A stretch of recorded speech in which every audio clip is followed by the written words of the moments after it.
Hey guys, tonight we are going down, and I mean that quite literally. We are descending into the earth, into the choking, torchlit tunnels of a Roman slave mine, somewhere in the 1st or 2nd century of the Common Era, and I want you to feel every single step of it. Picture the entrance to the mountain. A ragged wound in the rock face, exhaling warm, mineral-smelling air like the breath of something ancient and indifferent.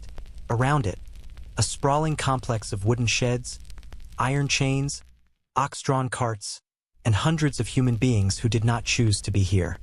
The noise alone is staggering.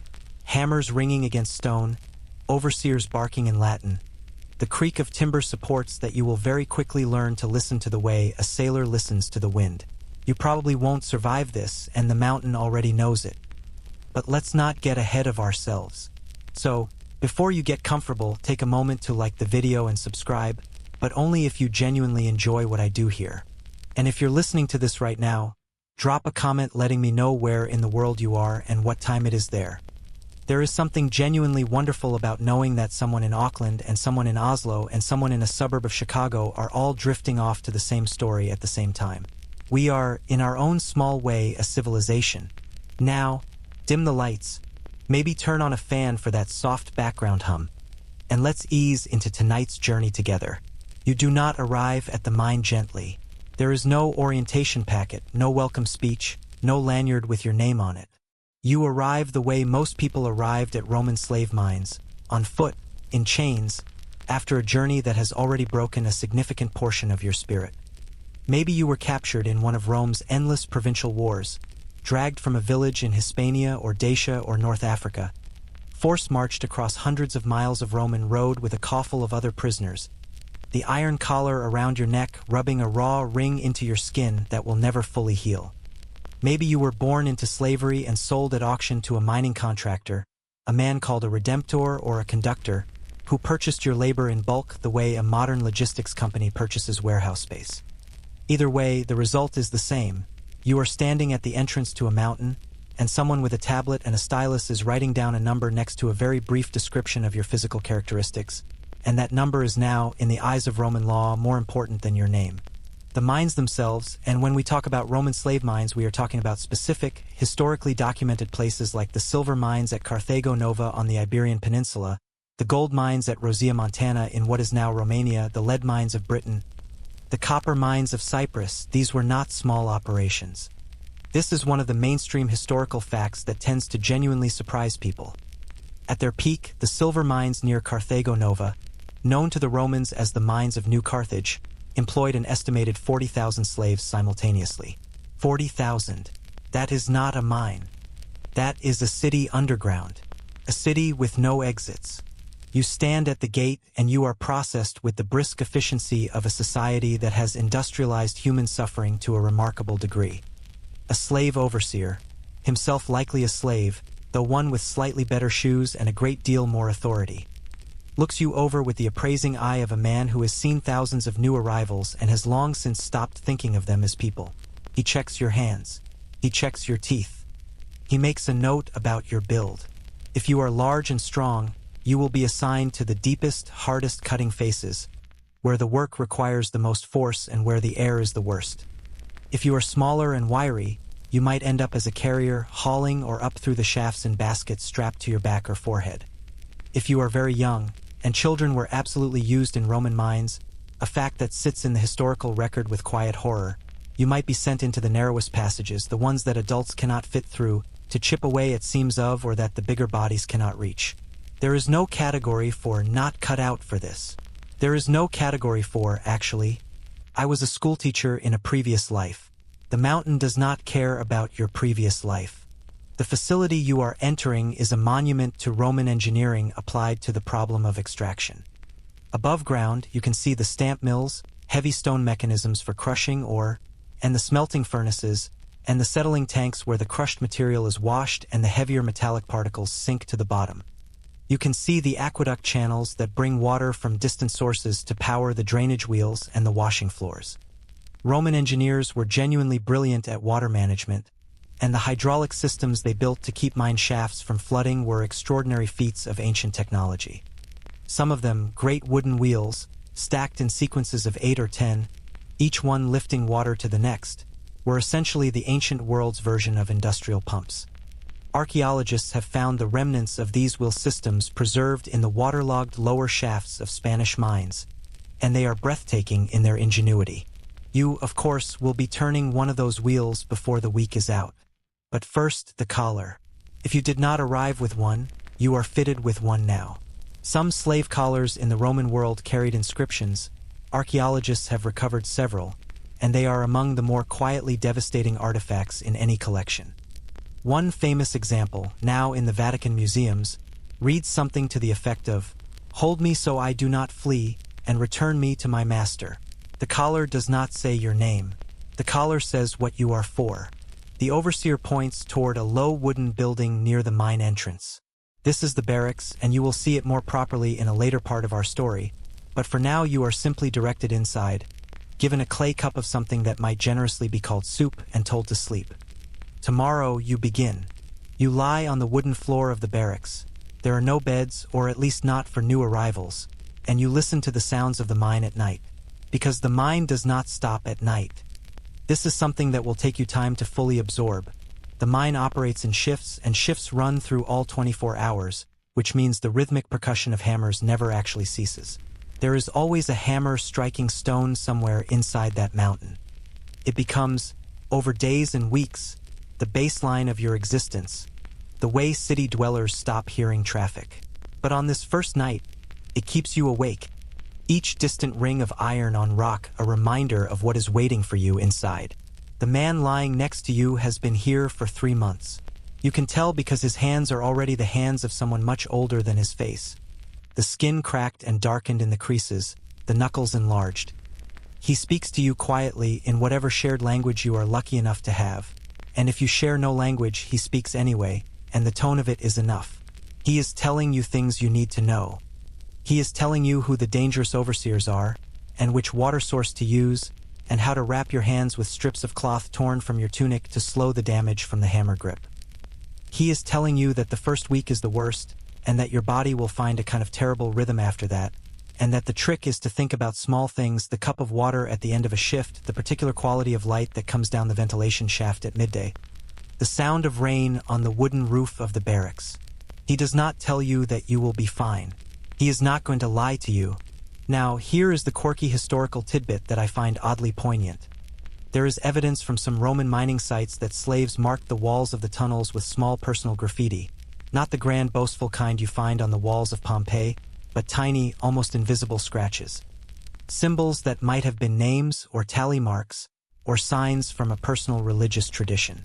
Little declarations that a specific human being was in this specific place and wanted to leave some trace of that fact.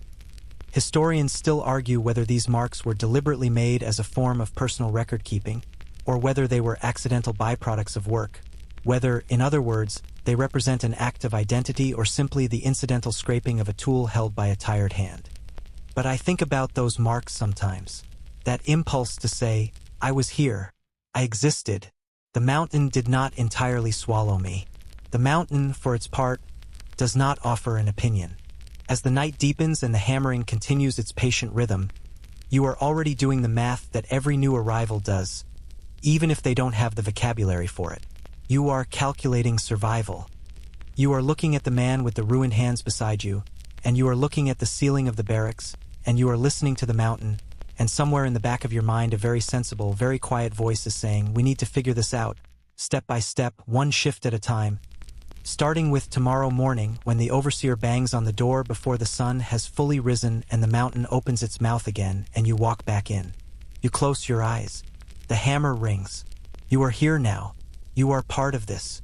And whether you last a day or a week or some much longer and more grinding span of time, it begins here, in this thin soup and this hard floor and this sound that never ever stops. The morning does not arrive so much as it is announced. The door of the barracks bangs open with the particular violence of someone who has been waking reluctant people for years and has developed a certain theatrical commitment to the task. The overseer, a broad-shouldered man with a short wooden staff and the expression of someone who has never once found anything funny, walks the length of the room striking the door frame rhythmically, not because it is necessary but because it establishes, immediately and without ambiguity, the emotional register of the day. You are up. You are moving.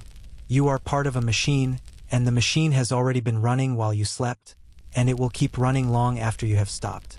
You have perhaps 4 minutes to drink whatever is left in your clay cup from the night before. Relieve yourself in the designated trench outside, and join the line forming at the mine entrance. There is no breakfast yet. That comes after the first shift, if you work efficiently enough to earn the full ration, a calculation you do not yet understand but will learn with great urgency over the next several days.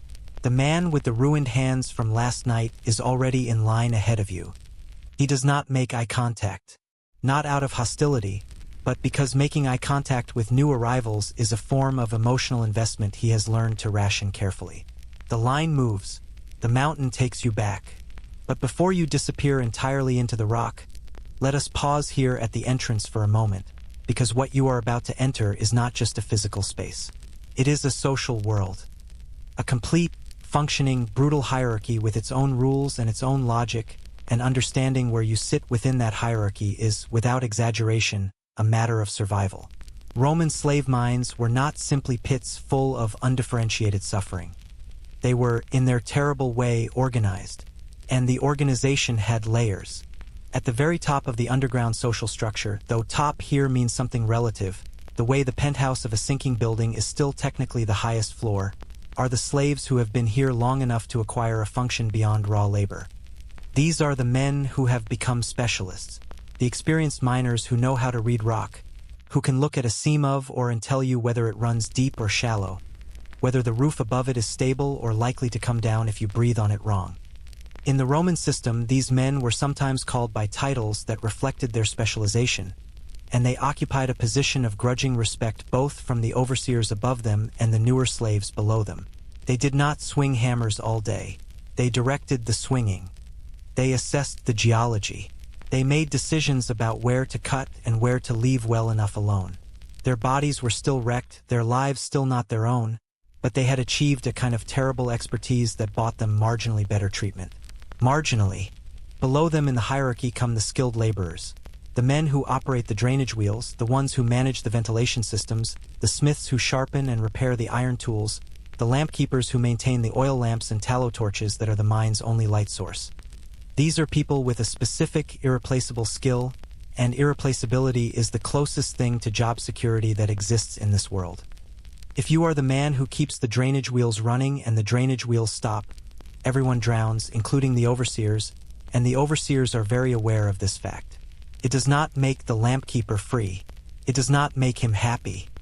But it means that when the overseer is deciding whose ration to cut when supplies run short, the lamp keeper is somewhat further down that list than you are. Then there is the broad, miserable middle, the cutters and carriers, the people doing the primary work of extracting and moving, or this is almost certainly where you are, because you are new, because you have no demonstrated skill. Because the man with the stylus looked at your hands and your build and made a straightforward economic calculation. You are force, not finesse. You are the part of the machine that can be replaced most easily, and everyone, including you, knows it.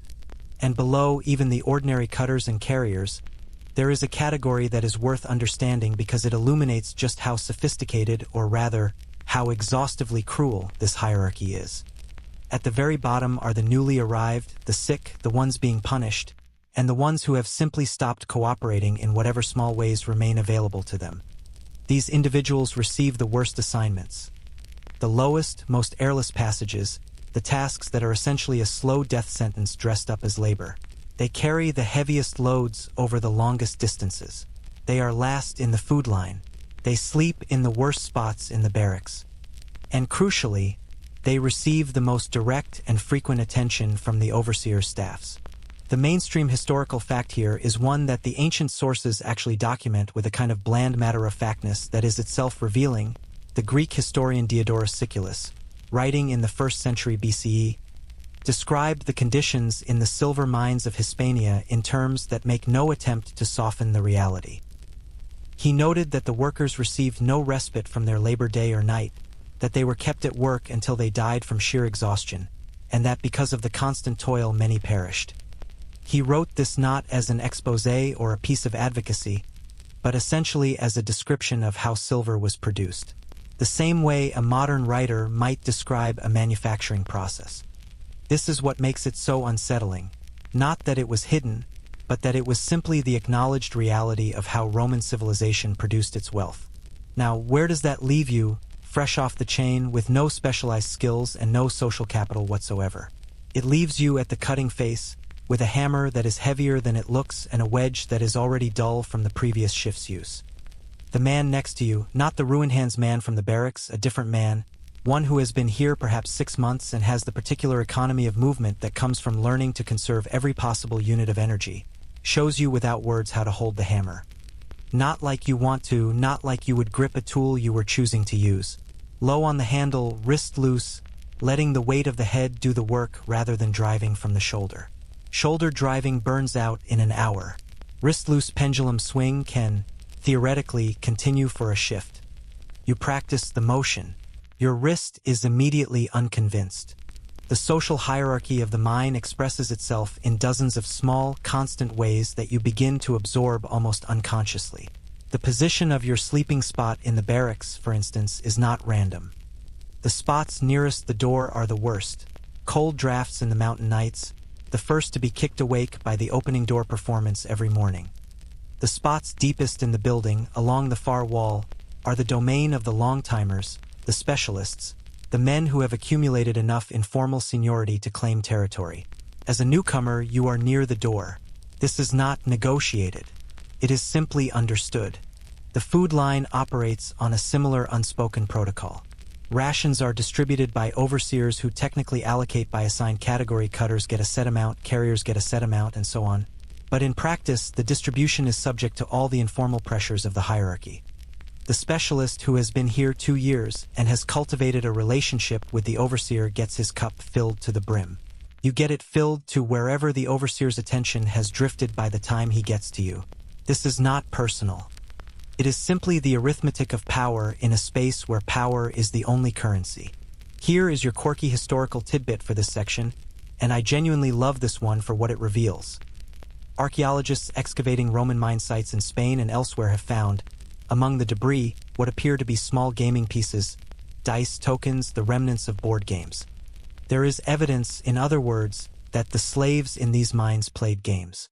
In whatever hours remained to them, in whatever small corners of time and space the hierarchy and the overseers could not fully colonize, people played.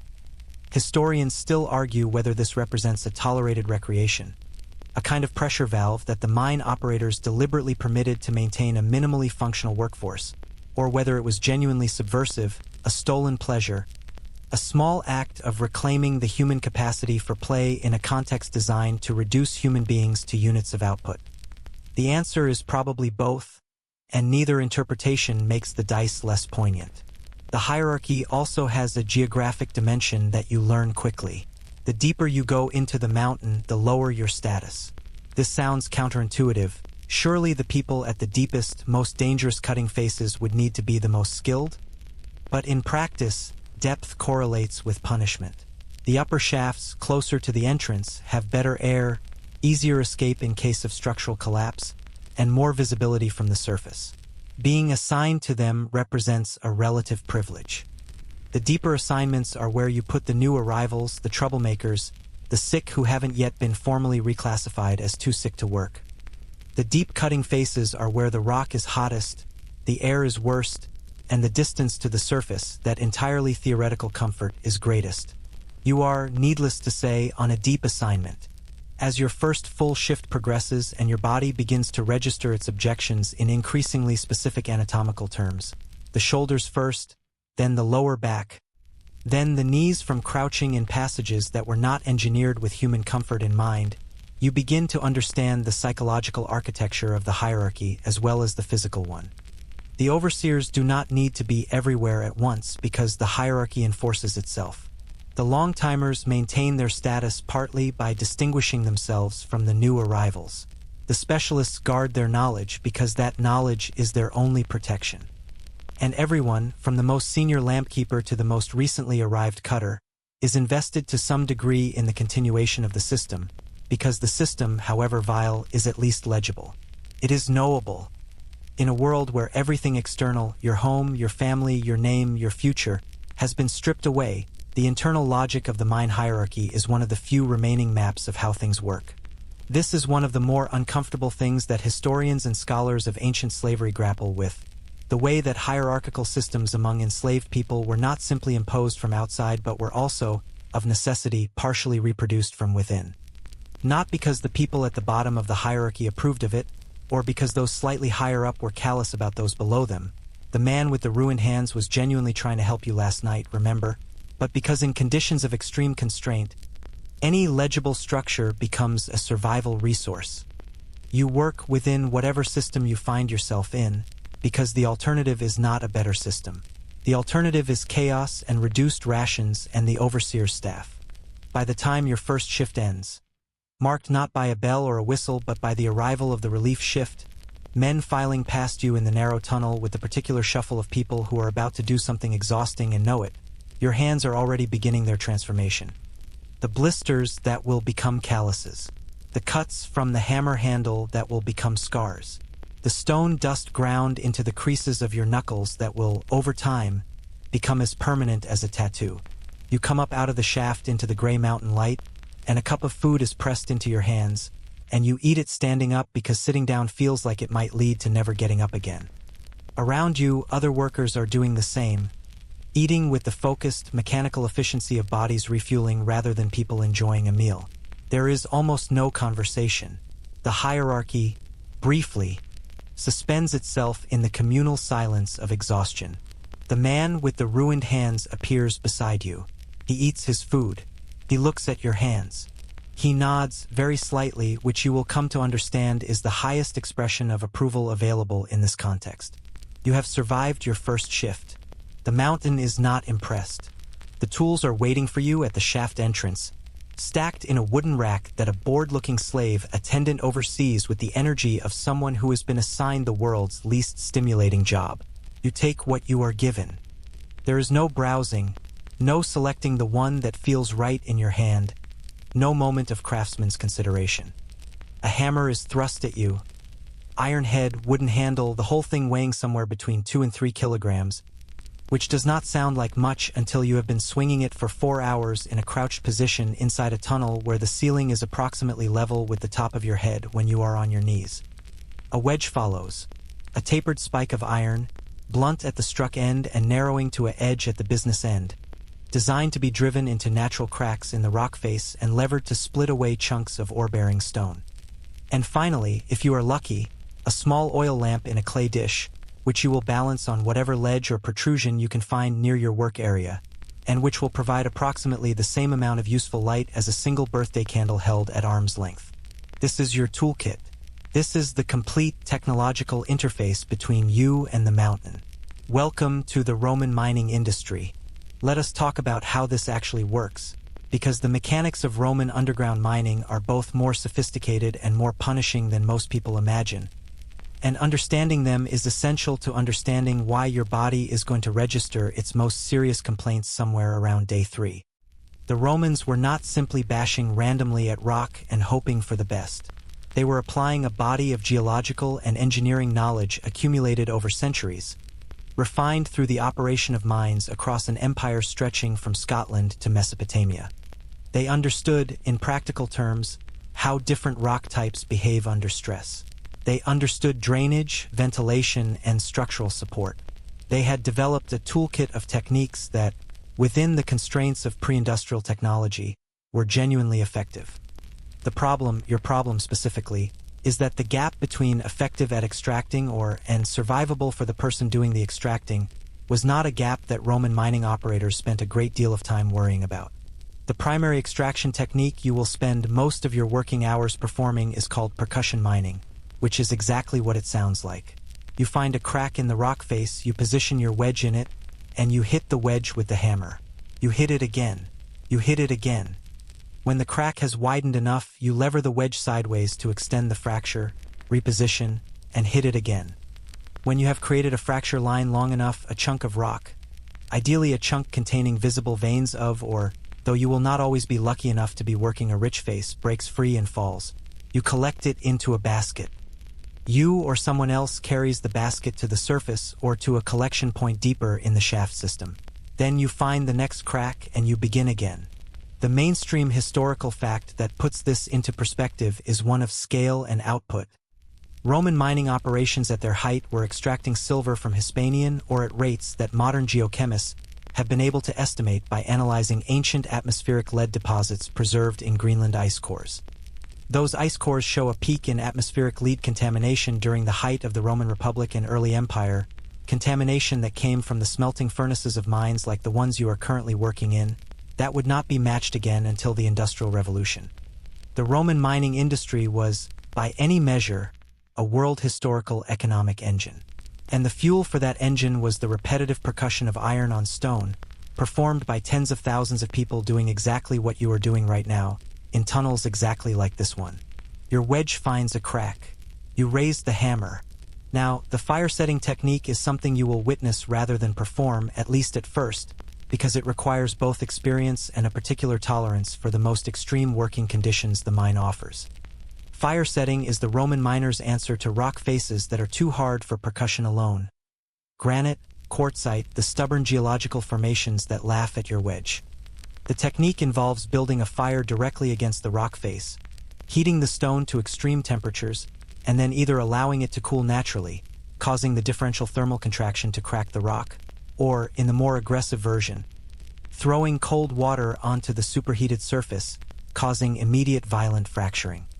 It works. It works remarkably well.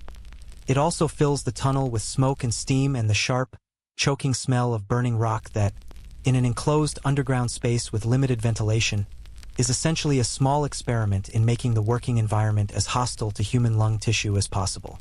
The men assigned to fire-setting shifts are not the most senior or the most skilled in the usual sense. They are the ones who have demonstrated, either through physiology or sheer desperate adaptation, the ability to work in conditions that would incapacitate most people within minutes. Some of them have developed a characteristic deep cough that you will learn to recognize by sound. A particular rattling quality that means the lungs have already absorbed significant damage and are working hard to process air that is doing them no favors. They tend to be thin, these men, even relative to the general thinness of the mine population. They tend to have a focused, inward quality, as though most of their concentration is permanently directed at the simple act of breathing. You make a mental note to avoid whatever series of events leads to a fire-setting assignment. The ventilation systems that are supposed to address all of this are, by the standards of what they are attempting to accomplish, genuinely clever. Roman mining engineers understood that underground air goes bad, gets depleted of whatever quality makes it breathable, and fills up with whatever the human body exhales, plus whatever the torches exhale, plus whatever gases the rock itself releases as it is broken, and they devised systems to address this. Shaft networks were deliberately designed with multiple openings to create natural convective airflow.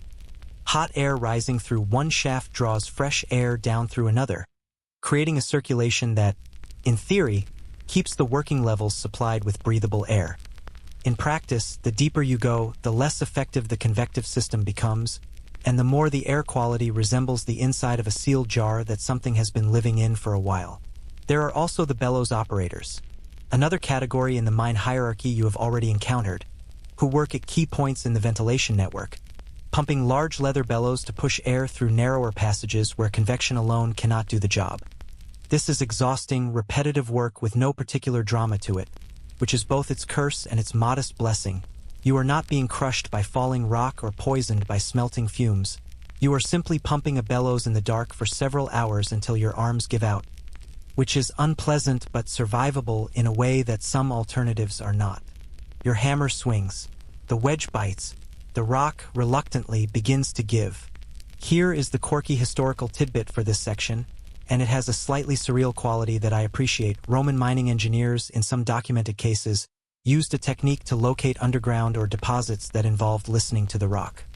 Specifically, certain experienced miners developed the practice of pressing their ear to the stone and listening for the particular resonance that, they believed, indicated the presence of a metallic vein beneath the surface. This is not entirely without physical logic. Different rock compositions do conduct and absorb sound differently, but the Romans elevated it into something closer to a craft tradition. With experienced listeners, there is no specific Latin term that has survived clearly. but the role is documented in context, being genuinely valued for this ability. Historians still argue whether this practice had any reliable geological basis or whether it was essentially a sophisticated form of confirmation bias, experienced miners unconsciously choosing to hear, or in places where other geological indicators already suggested its presence, and the listening being more ritual than technique. Whatever the answer, the image of a man pressing his ear to cold stone in a dark tunnel, listening for the mountain's secrets, is one that I find quietly extraordinary. The carrying is its own separate education in suffering. Once you have broken or free from the face, and you are working a reasonably productive seam today, which is luck, pure geological luck, and you are dimly aware that it will not always be this way, someone has to move it. In the deeper shafts, where the or cart rails that serve the upper levels have not been extended, this means baskets. Wicker baskets of extraordinary heaviness, loaded with broken rock, strapped to your back or balanced on your head with a forehead strap, carried up through the tunnel network to the collection points. The tunnels are not designed for this. They were cut to the minimum dimensions necessary for a person to work in, which means that navigating them while carrying a heavily loaded basket requires a kind of full-body contortion. Crouching here, turning sideways there, stepping over a drainage channel, ducking under a support timber, all while your legs are communicating their unhappiness with increasing urgency. The ore carriers, as a class within the mining hierarchy, develop a very specific physical profile over time, enormously strong in the legs and lower back, with a particular forward-tilted posture from the constant load-bearing, and a set of calloused ridges across the forehead or shoulders depending on how they carry the strap. They also tend toward a shuffling, deliberate gait that minimizes the energy expenditure of each step, the underground walker's equivalent of the long-distance runner's economy of motion. You are not yet anywhere near that efficiency. You are still at the stage where each loaded basket feels like a personal insult from the universe. The tools themselves require maintenance that is also, technically, your responsibility. The hammerhead will eventually loosen on its handle. The wood contracts and expands with the changes in humidity between the dry mountain air and the damp shaft interior, and after enough shifts the fit between head and handle becomes unreliable. An unreliable hammer is a danger both to you and to whoever is crouching next to you, because a head that flies off mid-swing in a confined tunnel is the kind of problem that escalates quickly. So you learn to check the fit at the beginning of each shift, to tap the base of the handle against the ground to seat the head firmly, to notice the early signs of loosening before they become a crisis. The wedges dull with use. This is the grinding, patient truth of percussion mining.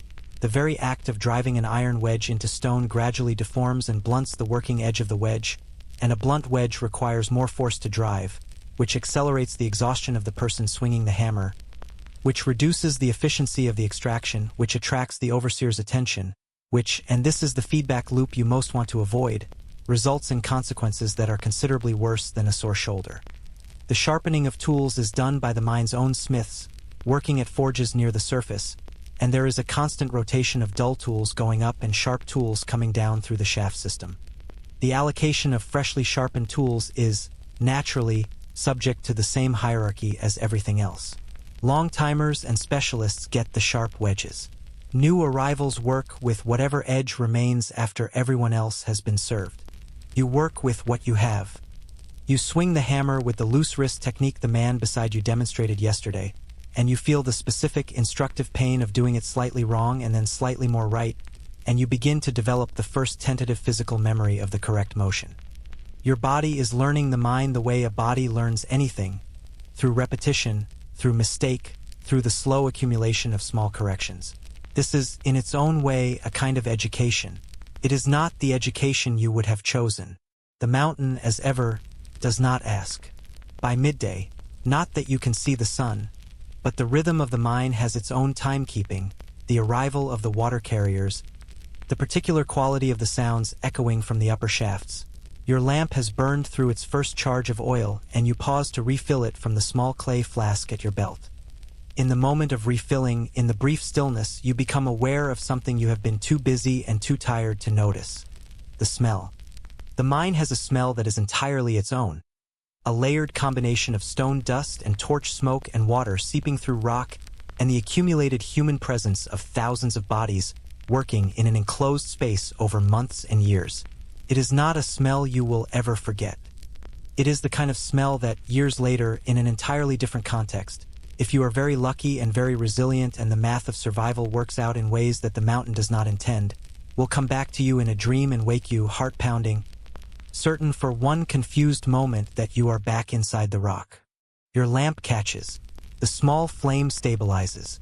The rock face reappears in its orange circle of light, patient and indifferent, waiting for the next swing of the hammer. You raise your arm.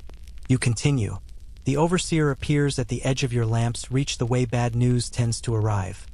Quietly, without announcement, already present before you have registered the signs. He is not one of the ones you were warned about on your first night, not the one with the particular reputation that gets described in lowered voices in the barracks. This one is middle tier, a man of medium build and medium cruelty, the kind of supervisor who does not go looking for reasons to use his staff but does not go out of his way to avoid finding them either.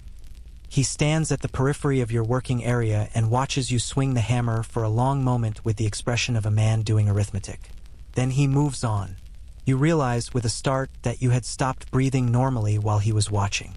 This is the atmosphere that the overseers create in the Roman mine, and it is worth understanding that this atmosphere is not accidental. It is, in its way, a management philosophy. The Romans were extraordinarily sophisticated administrators. The same civilization that produced the 12 tables, the senatorial system, and eventually the most comprehensive legal code the ancient world had ever seen, also produced a set of labor management practices for their mining operations that were, by the standards of coercive labor anywhere and at any time, remarkably systematic. The fear that tightens your chest when the overseer appears at the edge of the lamplight is not a byproduct of the system. It is the system.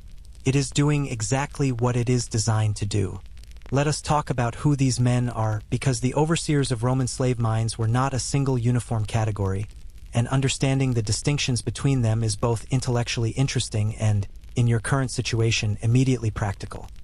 At the top of the supervisory structure was the conductor or redemptor, the contractor who had leased the mining operation from the Roman state or from a private landowner and was responsible for delivering a specified output of metal. This man was almost certainly not underground. He was in an office or at a meeting or at dinner in whatever nearby town served as the administrative center for the mining district. His relationship to the mine was expressed entirely in numbers, or output per month, metal yield per ton of rock processed, labor costs against production value.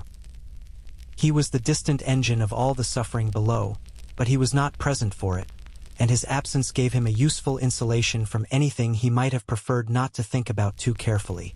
Below the conductor were the actual mine managers, men who were on-site daily, who understood the geology and the engineering and the labor force, and who were responsible for translating the conductor's output targets into specific daily instructions for the workforce.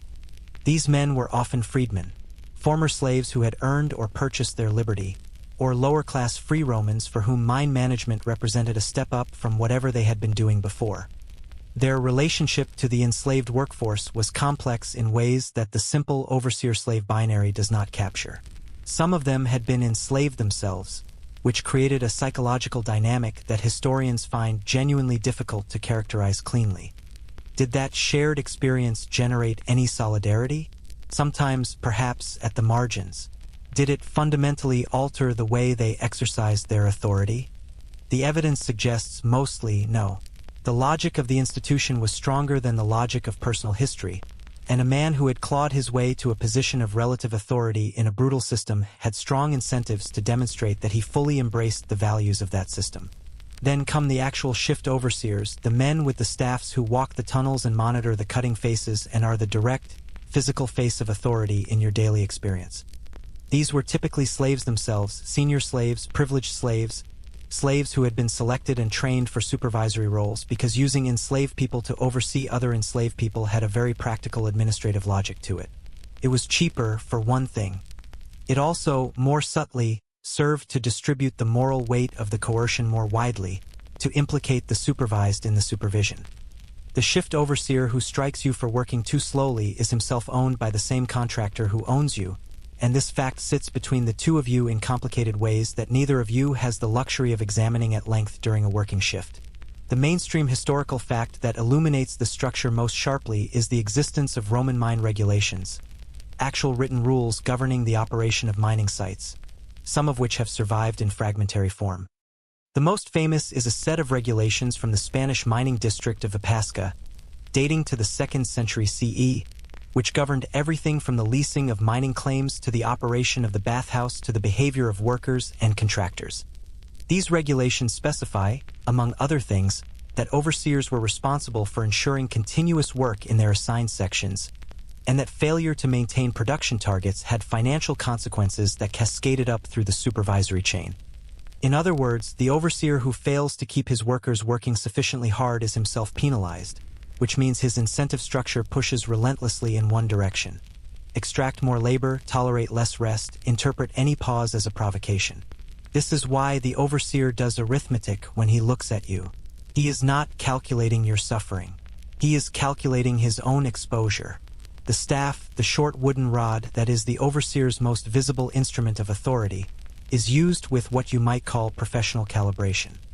Truly random, uncontrolled violence is counterproductive in a mining context because it damages the workforce, and damaged workers produce less or means consequences for the overseer himself. So the violence, when it comes, tends to be purposeful. It is deployed to correct specific behaviors, slowing down, stopping without permission, consuming water outside the designated rest points, communicating with workers from other sections in ways that the overseer cannot monitor. It is also deployed preventively, in the way that a sharp sound from a trainer corrects an animal before the animal has fully committed to whatever behavior the trainer wants to discourage. The psychological effect of potential violence is considerably more economical than actual violence, because it operates continuously without requiring the overseer to actually do anything most of the time. You have already absorbed this lesson. That is why you stopped breathing when he appeared at the edge of the lamplight. Here is the quirky historical tidbit for this section, and it has a grimly comic quality. There is evidence from Roman legal texts that overseers in some slave operations were themselves subject to formal complaints processes, mechanisms by which enslaved workers could, in theory, report abusive treatment to the mine manager or even to the Roman magistrate responsible for the district. The key phrase there is "in theory." The practical obstacles to an enslaved miner successfully navigating a Roman legal complaint process against his direct overseer were approximately equivalent to the obstacles involved in winning a wrestling match against the mountain you are currently inside.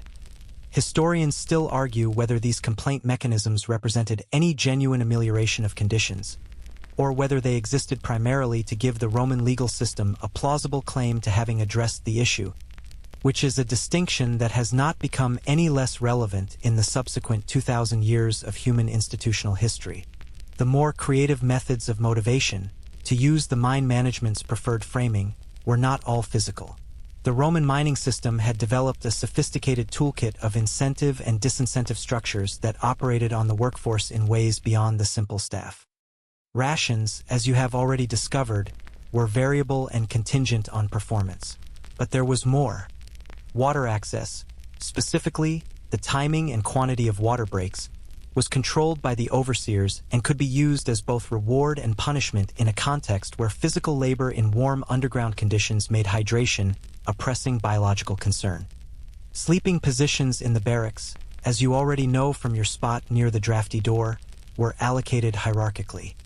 Task assignments, whether you spent your shift at the cutting face, carrying or operating the drainage wheel, or doing the somewhat less punishing work of moving materials between storage points, were within the overseer's discretionary authority, and overseers used that authority as a currency. There was also the system of conditional promises, which is perhaps the most psychologically sophisticated tool in the overseer's kit. In some documented cases, particularly productive or cooperative slaves in mining operations were given to understand that extended good performance might eventually result in improved conditions, a better assignment, even in the very longest of long games, some path toward manumission, toward freedom. These promises were not necessarily lies. Exactly. Some enslaved people did achieve manumission from Roman mining operations, though the numbers were small and the timescales involved were measured in decades rather than years. But as a management technique, the conditional promise does something very precise. It converts the enslaved person's own hope into a mechanism of their own control. You work harder because you are investing in a possible future, and the possible future keeps you compliant in ways that the staff alone could not fully achieve. You are not, at this stage of your first days in the mine, anywhere near the stage of calculating conditional promises and possible futures. You are at the much more immediate stage of calculating shift lengths and water breaks, and whether the overseer currently patrolling your section is the medium cruel one or one of the other varieties. But it is worth knowing that the system has longer hooks than the ones you can currently feel. The overseers also manage the information environment of the mine with considerable care.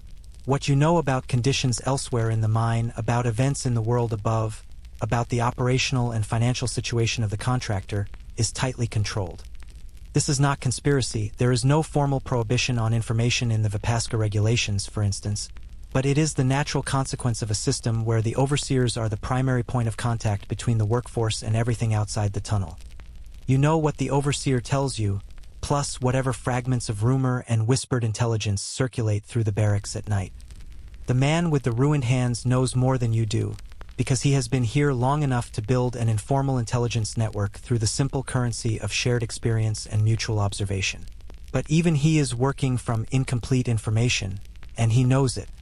What you can observe directly is the shift change ritual, which is one of the few moments in the mine day when the full social machinery is briefly visible. The incoming shift and the outgoing shift pass each other in the main tunnel with the mutual recognition of people who share an experience too total and too exhausting for ordinary social acknowledgement. The overseers of the two shifts exchange brief reports in low voices, production numbers, any incidents, the state of a specific tunnel section that has been showing structural concerns. The shift overseer coming off duty has, for just these few minutes, a quality of looseness, of released tension, that is the closest thing to relaxation you will see in this environment. The shift overseer coming on has the opposite quality. A tightening, a reassumption of the performance of authority.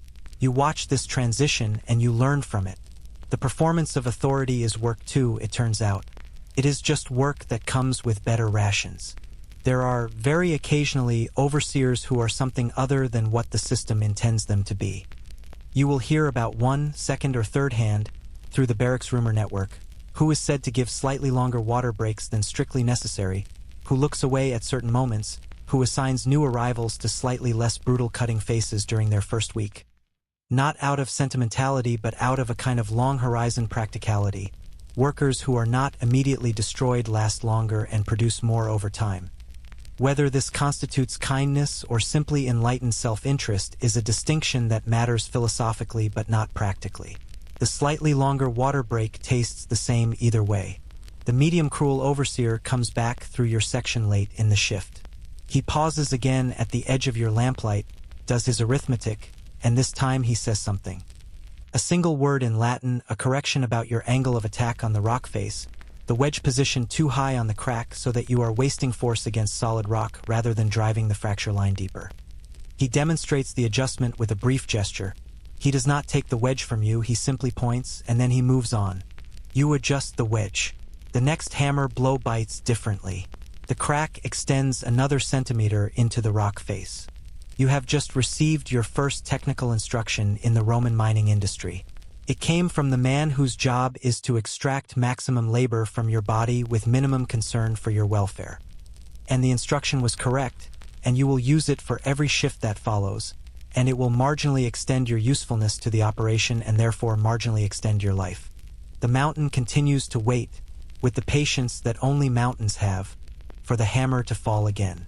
The shift ends not with any ceremony but with a simple arithmetic of replacement. The incoming bodies file past the outgoing ones in the narrow tunnel, and you are suddenly moving upward, toward the shaft entrance, toward the gray rectangle of outside light that appears at the end of the passage like a rumor you had almost stopped believing. The light, when you reach it, is not the warm, generous light of a good afternoon. It is the flat, tired light of late evening, and it falls on you without particular interest, illuminating a man covered in rock dust and dried sweat, blinking in a way that suggests the eyes are mildly surprised to still be functioning. Around you, the other workers from your shift are doing the same blinking, the same readjustment, like a group of people surfacing from a very long and unpleasant dive. The food station is a wooden table near the shaft entrance. staffed by 2 slaves whose assignment to surface duties marks them as either very senior, very fortunate, or recovering from an injury that has temporarily exempted them from underground work. On the table are clay pots and a stack of shallow bowls, and the distribution is already underway by the time you reach the front of the line. What goes into your bowl is a thick, gray-brown porridge, a grain paste essentially made from emmer wheat or barley, cooked until it has the texture and aesthetic appeal of wet cement, and seasoned with absolutely nothing because seasoning is a luxury that is not in the labor budget. There is also a small piece of hard bread, and if it is a good day, and today is a marginally good day, the first of a string of small mercies that you are learning to notice the way a person in a desert notices shade. There is a ladle of what might technically be described as a vegetable broth poured over the top. It is hot. That is its primary virtue, and it is not an inconsiderable one after a shift underground. You eat standing up as established. You eat with a speed that has nothing to do with enjoyment and everything to do with biology. Your body is processing the caloric information with the focused urgency of a system that has been running on significant deficit for hours, and the porridge, whatever its aesthetic limitations, is dense enough in carbohydrates to begin addressing that deficit almost immediately. You can feel, within minutes of eating, a slight stabilization in the trembling quality that your hands have developed. Not a return to normal, but a reduction in the most acute phase of exhaustion. The body is remarkably good at this. It is one of the body's less celebrated talents, the ability to be partially restored by inadequate means, to find just enough in the available resources to continue functioning at a level that technically qualifies as functioning. Now, the ration system in Roman slave mines is worth examining carefully, because it is one of the places where the economic logic of the operation becomes most legible, and also one of the places where the gap between what the system intended and what the system actually produced is most painfully clear. The mainstream historical fact here is that Roman slave rations were not arbitrary, they were calculated. Roman agricultural writers, including Cato the Elder in his 1st century BC agricultural manual, specified recommended caloric allowances for enslaved workers doing different categories of labor, and while Cato was writing about agricultural slaves rather than miners, the principle of calculated nutrition carried through to mining operations. The idea was not to starve the workforce. Starved workers are unproductive workers, and an unproductive worker is a failed investment, but to provide the minimum nutritional support necessary for the target level of output. The calculation was economic, not humanitarian, and it had the characteristic flaw of all such calculations. It left no margin for variables. What variables? The variables that any human body produces: illness, injury, cold, the particular demands of a specific cutting face, the accumulated sleep debt of consecutive difficult shifts, the psychological toll of conditions that the caloric formula did not have a line item for. The ration that was calculated to sustain a healthy adult male doing a standard shift of percussion mining was often not sufficient to sustain a sick adult male doing the same shift, or an adult male doing a longer than standard shift because the face was running rich and the overseer had extended the work period, or an adult male who had not slept properly in 6 days because the barracks were cold and the man near the door position coughed all night. The math was always slightly behind the reality, and the reality was always slightly worse than the math assumed. You finish your porridge. You hand back the bowl. You join the movement toward the barracks, which is a building you are now beginning to know with the particular intimacy that people develop toward spaces where they are powerless. The barracks at a Roman slave mine were not uniform across all operations. There is enough archaeological and documentary variation to resist a single description, but certain features recur consistently enough to constitute a pattern. The building is rectangular, low, constructed with the minimum materials necessary to keep the weather out and the bodies in. In Spanish mining sites, archaeologists have found evidence of stone construction. In other regions, timber was more common. The floor is earth or stone, covered in some cases with straw that is replaced with less frequency than is ideal. There are no windows in the modern sense. Openings in the walls for ventilation exist, but they are small and positioned for airflow management rather than light or view. In the evenings, the interior is lit by oil lamps if the operation is generous, or not lit at all if it is not. The sleeping arrangement is communal in the most fundamental sense. Bodies on the floor, close together, with the spacing between them determined by the number of workers assigned to the barracks and the dimensions of the floor. In cold mountain climates, and many Roman mining sites were in elevated terrain where nights were genuinely cold. Even in summer, the communal warmth of bodies packed together was not incidental. It was necessary. The thin woolen blanket that may or may not have been issued to you on arrival is not, on its own, sufficient for a mountain night, and the body warmth of your neighbors is as much a survival resource as the porridge. This creates a complicated social intimacy. You are dependent on the physical proximity of people you may not know, may not share a language with, may have nothing in common with except the mountain. Here is the quirky historical tidbit, and this one I find genuinely unexpected. There is some evidence from Roman mine sites, particularly in Spain, that small household shrines, larvaria, the miniature religious installations that Romans kept in their homes to honor the household gods, were maintained in the barracks of mining slaves. Small niches in the wall, sometimes containing clay figurines, sometimes just a small lamp kept burning as an offering. The gods represented were not always the standard Roman pantheon.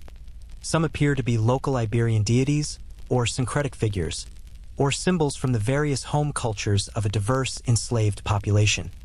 Historians still argue whether these shrines were tolerated by the mine operators as a useful morale management tool, or whether they represent a genuinely private, self-organized religious life that the enslaved workers maintained in defiance of, or simply below the notice of, the institutional apparatus around them.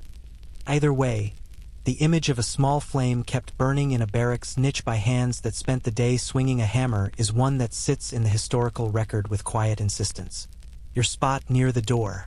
You have already established, within the first 2 days, that this spot has specific thermal properties that the rest of the barracks does not share, the properties being cold and drafty.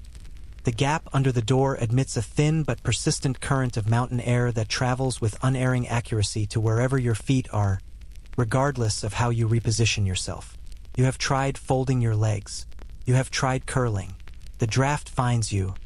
It is, in the long catalog of discomforts you are accumulating, not the worst. But it is the most personal, somehow, the small specific misery that belongs entirely to you rather than being shared with the whole shift. Sleep in this environment is a project. It requires negotiating between your body's exhaustion, which is enormous, which is in fact almost enough to override everything else, and the various sensory inputs that the barracks offers at night. The smell of close-packed bodies is significant, and grows more significant as the night deepens. The coughing of the man near you who has developed the characteristic rattle of the fire-setting crews is intermittent but unpredictable. The snoring of the man on your other side is rhythmic enough that it almost becomes white noise, which is a cognitive achievement you will be proud of once you have managed it. The distant percussion of the night shift, which you already know will never truly go away, settles into its place as background. And then there is the physical inventory of your body at rest, which is its own complex nightly experience. The blisters on your palms are at the stage where they are large enough to be distinctly present but not yet at the stage where the skin has hardened around them. They report their existence to you with a steady, insistent warmth. Your shoulders have developed a deep muscular ache that is different in quality from ordinary tiredness. It is the ache of tissue being asked to do more than it was prepared for, the ache of adaptation in progress. Your lower back has opinions about the crouch position that are extensive and clearly expressed. Your knees have joined the conversation. Various minor abrasions from contact with tunnel walls and stone floors make their smaller contributions to the nightly report. You are cataloging these things not out of self-pity but out of the same practical impulse that keeps you watching the overseers and listening to the advice from the barracks veterans. Information is survival. What your body is telling you tonight is information about what it needs, what it can manage, where the margins are. The man with the ruined hands, who you can see in the faint lamplight a few body lengths away, knows this. His hands are the record of years of this nightly inventory, of the decisions and adaptations and small negotiations with physical reality that have kept him here, functioning at a minimal but functional level shift after shift.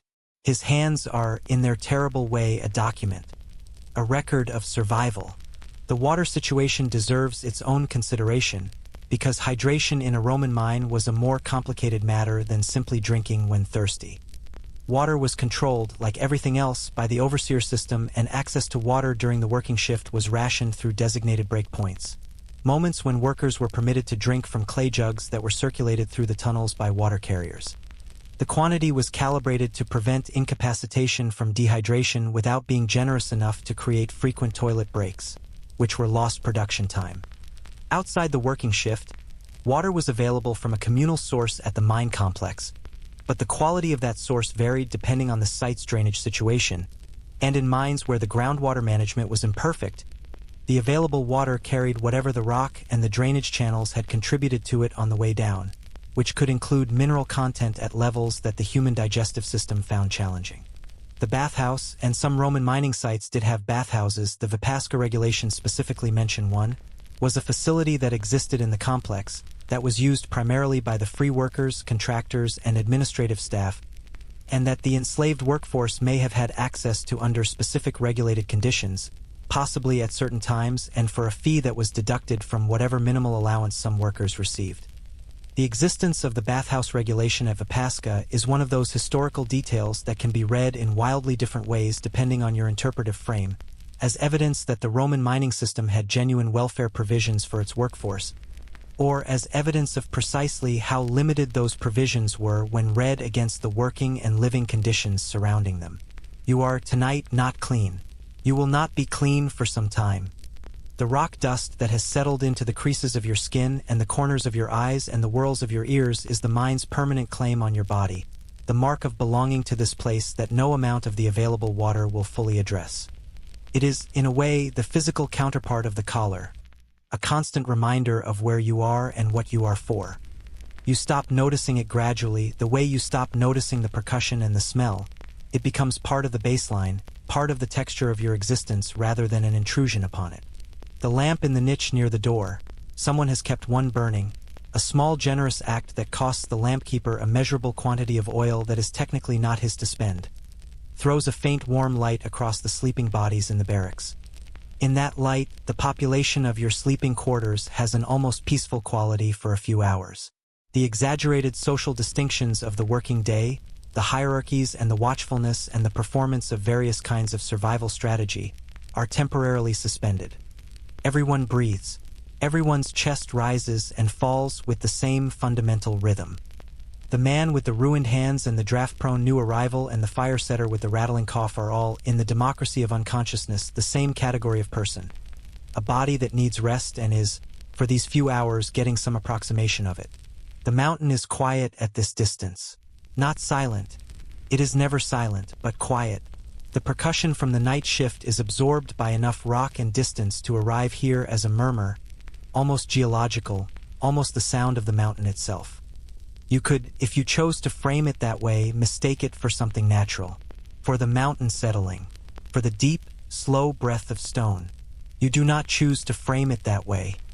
But the sound, whatever it is, carries you down into sleep like a current that you are too tired to swim against, and the last sensory input you register before consciousness releases you is the thin warmth of the lamp flame, the irregular symphony of nearby breathing, and the cold, persistent draft against your feet, which is, all things considered, a manageable way to end a day. You wake on the fourth morning with a new sensation in your chest that was not there on the third morning, and you lie still for a moment cataloging it with the careful attention you have already learned to give your body's communications. It is not pain exactly. It is a heaviness, a density, as though your lungs have decided overnight to take up a slightly smaller volume than usual, leaving a remainder of something that does not quite feel like air. You breathe slowly, deliberately, and the heaviness does not resolve. You get up. You join the line. You go back into the mountain because the alternative to going back into the mountain is considerably worse than the heaviness in your chest. And anyway, you tell yourself it is probably nothing. It is probably just the dust. It is the dust. This is the thing about the invisible killers in a Roman slave mine, and there are several operating at different speeds and by different mechanisms, patient in the way that only biological processes can be patient, that makes them so insidious relative to the more immediate dangers of falling rock and failing timber. The falling rock announces itself. The timber gives warning sounds, creaks and pops that the experienced miners read the way sailors read the sky. But the dust is silent. The fumes from the oil lamps accumulate without drama. The particular chemistry of the ore you are extracting, lead, silver, copper, each with its own suite of physiological consequences, enters your body through the simple act of breathing, shift after shift, day after day, in quantities too small to produce an acute crisis and too large, accumulated over time to leave the body unchanged. The silica dust is the most democratic of the mind's invisible killers, in that it does not discriminate between the long-timer and the new arrival, between the specialist and the cutter. It simply requires presence and breathing, both of which you are doing constantly. Silica is the primary mineral component of most rock types, and when rock is broken by percussion, when your hammer drives your wedge into the stone face and a chunk fractures free, the freshly broken surfaces release fine particles of silica into the air of the tunnel. These particles are small enough to be inhaled deeply into the lung tissue, where they lodge and cannot be expelled, and where the body's immune system, encountering something it correctly identifies as foreign, mounts a response. The response causes inflammation. The inflammation causes scarring. The scarring reduces lung capacity. This process, repeated across months and years of underground work, produces a condition that modern medicine calls silicosis, and that the ancient world simply called the fate of miners. The mainstream historical fact here is striking in its specificity. Ancient medical writers were aware of the lung disease of miners. Pliny the Elder, that tireless cataloger of the natural world who would eventually die observing the eruption of Vesuvius, noted in his Natural History that mining was among the most dangerous of occupations and that workers in metal mines suffered characteristic respiratory deterioration. Galen, the great physician of the 2nd century CE, whose medical writings shaped Western medicine for over 1,000 years, described the occupational diseases of various trades with a clinical precision that is impressive by any standard. The Romans, in other words, knew. The knowledge existed. It was documented, analyzed, and then set aside, because the economic logic of the mine had no line item for the long-term pulmonary health of its workforce. A slave whose lungs are failing in year 5 is still producing output in years 1 through 4, and the replacement cost of a new slave was a manageable business expense. The heaviness in your chest is year 1. You do not know this yet, and perhaps it is better that you do not. The other invisible killer that is already present in your environment, though you have not yet been assigned to a context where you will encounter it at its most concentrated, is the fume profile of the smelting operation. The processing of metal, or the roasting and smelting that converts raw rock into the pure metal that Rome needs for its coins, its water pipes, its military hardware, its decorative arts, releases a cocktail of gases and particulates that represent some of the more aggressive chemical insults available to the ancient world's workforce. Lead smelting, in particular, releases lead oxide particles and lead vapor in quantities that produce acute and chronic poisoning at relatively modest exposure levels. The symptoms of lead poisoning, and Roman miners working near smelting operations were exposed to levels that would produce symptoms, include neurological effects, abdominal pain, weakness in the extremities, cognitive changes, and eventual organ failure. Lead was everywhere in the Roman world, not just in the mines. It lined water pipes, sweetened wine through the use of lead acetate, appeared in cosmetics and cooking vessels. The Romans had a civilization-wide lead exposure that modern researchers have linked to population-level health effects. In the mines near the smelting furnaces, that exposure was at its most concentrated and its most damaging. You are not yet near the smelting furnaces, but the man on your right at the cutting face, the one who has been here 18 months and whose gums have the slightly bluish-gray tinge that you noticed without quite registering on your first day, the tinge that physicians today would recognize immediately as a classic sign of chronic lead exposure, the so-called Burton's line, he is already well into his conversation with the invisible chemistry of this place. He works with the methodical efficiency of someone operating slightly below their former cognitive level, which is one of the things that lead does to the brain over time. He was probably 18 months ago a sharper observer than he appears today. He still knows his job. His hands still know the hammer. But something is slower now, something is slightly dimmed, and if you were to ask him what he did before the mine, he would pause longer than the question requires before answering. Here is the quirky historical tidbit for this section, and it is a genuinely strange one. There is archaeological evidence from some Roman mining sites of attempts to use what we might call protective equipment. Specifically, there are references in ancient sources, and some physical evidence from excavations, suggesting that some workers used animal bladders as crude respiratory filters, wearing them over the nose and mouth during the dustiest phases of work. Whether this was an officially sanctioned practice, a folk remedy that circulated among the workforce, or something in between is not fully clear. Historians still argue whether these bladder masks provided any meaningful filtration of the silica particles that were actually causing the damage. Given that the relevant particles are fine enough to pass through most organic materials, or whether they were primarily effective against the coarser dust that caused immediate respiratory irritation rather than long-term scarring. The fact that workers tried, with the materials available to them, to protect themselves is both entirely human and quietly heartbreaking. The infected wound situation is a more immediate concern, operating on a faster timeline than the slow accumulation of silica and lead. In a mine environment, damp, dirty, full of rough stone surfaces and iron tools and the kind of minor abrasions and cuts that are so routine you stop noticing them individually. Every break in the skin is an opportunity for infection, and infection in the ancient world, before antibiotics, before germ theory, before even a clear understanding of why some wounds healed and others became life-threatening, was a gamble with stakes that varied from annoying to fatal. The cut on your hand from the hammer handle on your second shift has developed a redness extending slightly beyond the wound edges that you are watching with careful attention, because the man with the ruined hands told you to watch for exactly this. The treatment available to you is limited but not non-existent. Mine operations maintained a basic medical capability, a slave or freedman with some medical knowledge, and a supply of the remedies that Roman medicine considered appropriate for wounds and infections, because maintaining workforce health was an economic necessity.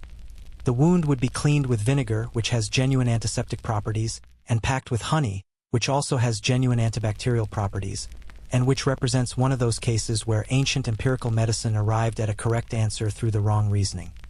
Whether these treatments would be sufficient for your particular wound, under your particular conditions, was a matter of biological chance that no amount of vinegar and honey could fully overcome.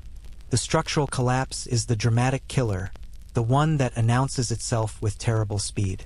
You have heard, through the barracks rumor network, about a section of the lower workings that was abandoned 2 months ago after a partial roof fall. No one was killed, or so the official account goes, the account that has come down from the overseer level, but there are 3 men currently on surface duties with injuries that tell a more complicated story, including one who walks with a permanent list to one side that was not, by the evidence of his age and the rest of his posture, a feature of the original factory settings. The timber support systems that Roman mining engineers installed in the shafts and galleries to prevent collapse were sophisticated by ancient standards and wholly inadequate by any standard of human safety. The basic technique involved cutting upright posts and horizontal lintels from local timber and installing them at intervals through the tunnel to carry the load of the overlying rock. In geologically stable formations with good rock quality, these systems worked reasonably well. In formations with fracture planes, water infiltration, thermal cycling from fire setting, or simply the accumulated stress of the excavation process, they worked until they didn't, and the transition between those two states was not always gradual. The sounds the timber makes are your early warning system, and you are learning them with the focused attention of someone who understands that this particular skill set has immediate survival value. There is the normal creak, the ambient conversation of stressed wood carrying a load, constant and ignorable. There is the sharper report of a timber finding a new equilibrium under shifting load, less common, worth noticing. And there is a third sound, described by the veterans in terms that vary but converge on a quality of wrongness, a sound that the timber makes when it is communicating not stress but failure. And when you hear that sound, the correct response is to move immediately in the direction that is away from it, without pausing for further data collection. You have not yet heard the third sound. You hope very sincerely that this pattern continues. The heat is a killer that operates in a middle range between the slow invisibility of silica and the sudden drama of collapse. Deep mining generates heat through several mechanisms: the geothermal gradient that makes rock warmer the deeper you go, the body heat of dozens of workers in an enclosed space, the combustion of the oil lamps and torches, and the residual heat from fire-setting operations that lingers in the rock face for hours after the fire has been extinguished. At depths of 50 or 100 meters below the surface, working temperatures in Roman mines could reach levels that would today require mandatory heat stress protocols, cooling systems, and regular mandatory rest breaks. In the actual Roman mine, the response to working temperature was to keep working. Heat exhaustion, the body's response to sustained high-temperature exertion, which produces weakness, confusion, nausea, and eventual collapse, was a regular feature of deep shift work, particularly for new arrivals whose bodies had not yet adapted to the thermal conditions. Adaptation does occur. This is, paradoxically, one of the more optimistic biological facts in an otherwise grim physiological picture. The human body is genuinely good at adapting to heat stress, and workers who survive the first several weeks of deep shift work do develop measurably better heat tolerance. Their blood plasma volume increases. Their sweat rate becomes more efficient. Their cardiovascular system finds better strategies for managing core temperature.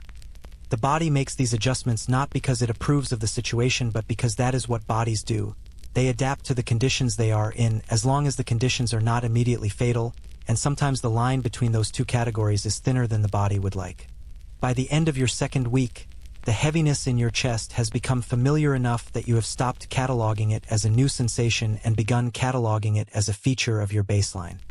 This is both an adaptation and a warning sign, and you do not have the diagnostic framework to distinguish between those two things, which is perhaps merciful.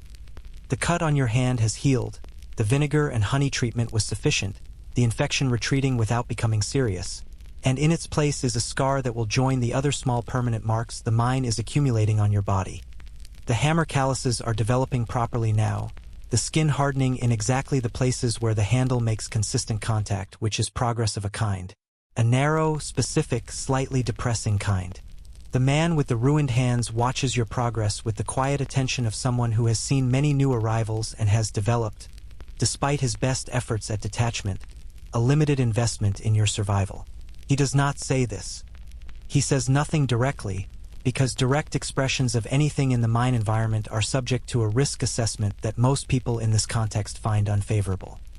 But he positions himself near you when the overseer does the shift inspection, and he has once or twice made a small adjustment to your working stance, a hand briefly on your elbow, repositioning the angle that carries in it something that is not quite the same thing as kindness but is oriented in the same direction. The mountain, in its way, is also making adjustments. Somewhere in the geological record of this specific place, at a level of deep time that makes your individual presence here essentially invisible, the rock is responding to the excavation. Stress is redistributing. Fracture planes are propagating slowly through the matrix of stone.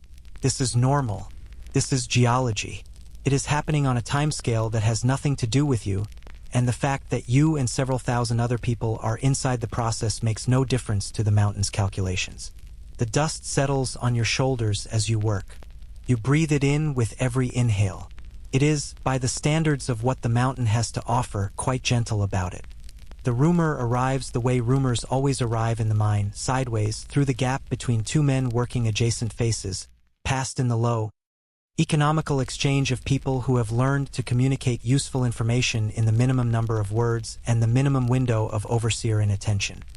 Someone on the night shift heard something from one of the water carriers, who heard it from a surface worker, who had spoken with a free contractor passing through the complex on his way to somewhere else entirely. The content of the rumor, stripped of its transmission static, is this: there was a triumph in Rome. A military victory, somewhere on the eastern frontier, celebrated with a procession through the city, with captured prisoners and seized treasure, and the whole magnificent apparatus of Roman self-congratulation rolling through streets that are paved with stone and lined with marble buildings and filled with the smell of roasting meat from the public feast that follows. You hold this information in the dark of the cutting face for a long moment. Rome.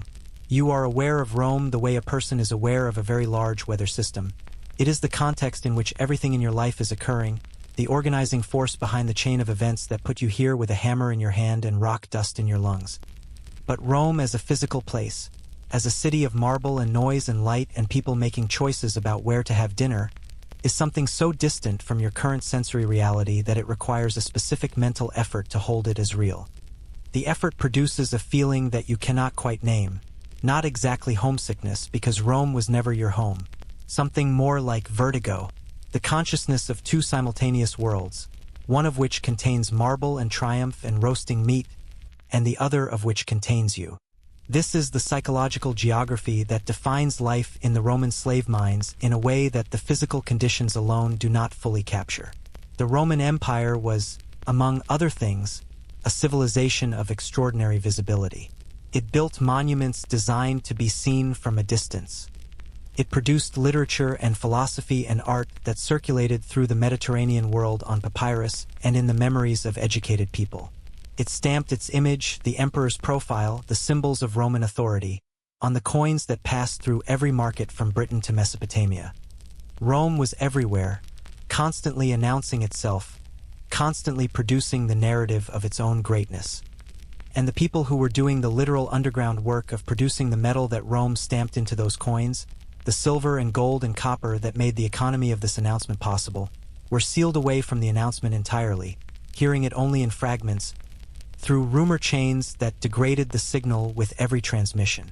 The mainstream historical fact that makes this contrast most stark is one of economic history. The silver denarius, Rome's primary coinage, was produced in enormous quantities from or extracted by exactly the kind of labor you are currently performing. Estimates suggest that the silver mines of Hispania alone produced enough metal to mint billions of coins over the course of their operation. Those coins funded the legions that conquered the territories from which more slaves were taken to work the mines that produced more coins. The circularity of this system, conquest funding, extraction funding, currency funding, conquest, is the kind of thing that is elegant in an economics textbook and absolutely staggering when you are holding one end of it with bleeding hands in a tunnel 50 meters underground. The world above the shaft exists in your consciousness through several channels, and it is worth mapping them because they constitute the psychological lifeline, thin, frayed, but real, that connects you to something larger than the mind's internal world. The first channel is the physical one, the shaft opening itself, that gray rectangle of sky visible from the mine entrance, which changes with the weather and the season in ways that are the only reliable calendar available to you. Rain darkens it and sends a thin, cold smell of wet earth down the shaft. Snow, in the winter months that are coming, will whiten it and change the acoustic properties of the entrance area. The particular quality of summer light versus winter light at that opening is information. It tells you where you are in the year, which is a form of knowing where you are in time, which is a form of knowing that time is still passing and you are still in it. The second channel is material, the goods and supplies that come down into the mine complex from the world above.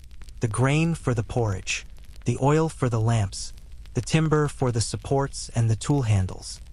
Occasionally, something more specific, a new type of tool, a different grade of lamp oil that burns cleaner or dirtier, a change in the bread ration that reflects some distant fluctuation in the grain supply chain. These material changes are read by the long-timers with the attention of people who understand that the supply chain of the mine is connected to the economic and political weather of the empire above them, and that changes in what arrives at the mine often reflect changes in that wider weather before any explicit information does. The third channel is human. The new arrivals, each of whom carries some portion of the world above with them into the mine, in their languages and their accents and the fragments of news and rumor they bring from wherever they came from. You yourself were this channel for others when you arrived, though you were too exhausted and too overwhelmed in those first days to be a very effective information source. The new arrival from 3 weeks ago, a man from one of the Danubian provinces, whose Latin is accented with something Slavic and whose hands, like yours 2 weeks ago, were still unscarred, carried with him the information that there had been military activity on the northern frontier, that a specific tribe had been defeated and their territory absorbed, that the governor of the province had sent a message to Rome claiming a victory that the soldiers who had fought it described in rather different terms. This information is essentially useless in any practical sense. It changes nothing about the mine, the rations, the overseer's staff, or the hammer in your hand. And yet it is consumed with the focused attention of people for whom any window onto the larger world is precious. Here is the quirky historical tidbit, and this one has a quality of almost unbearable poignancy.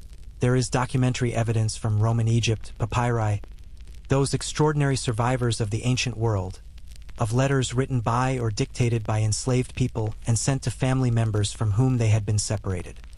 The content of these letters, where they have been preserved and translated, tends toward the practical and the emotional in roughly equal measure.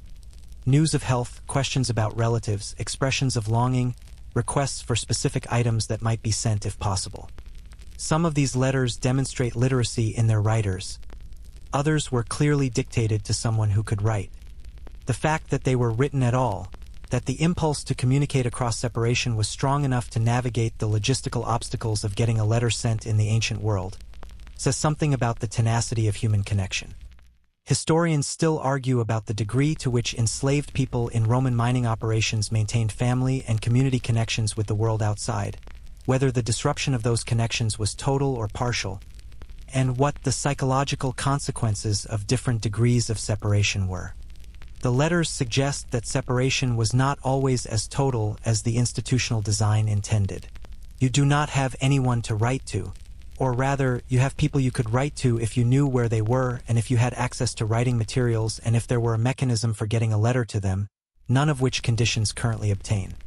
But you think about them sometimes in the particular quiet of the barracks just before sleep claims you, and the thinking has its own specific texture, not quite grief, not quite hope, something in between that has no good single word in any language you know.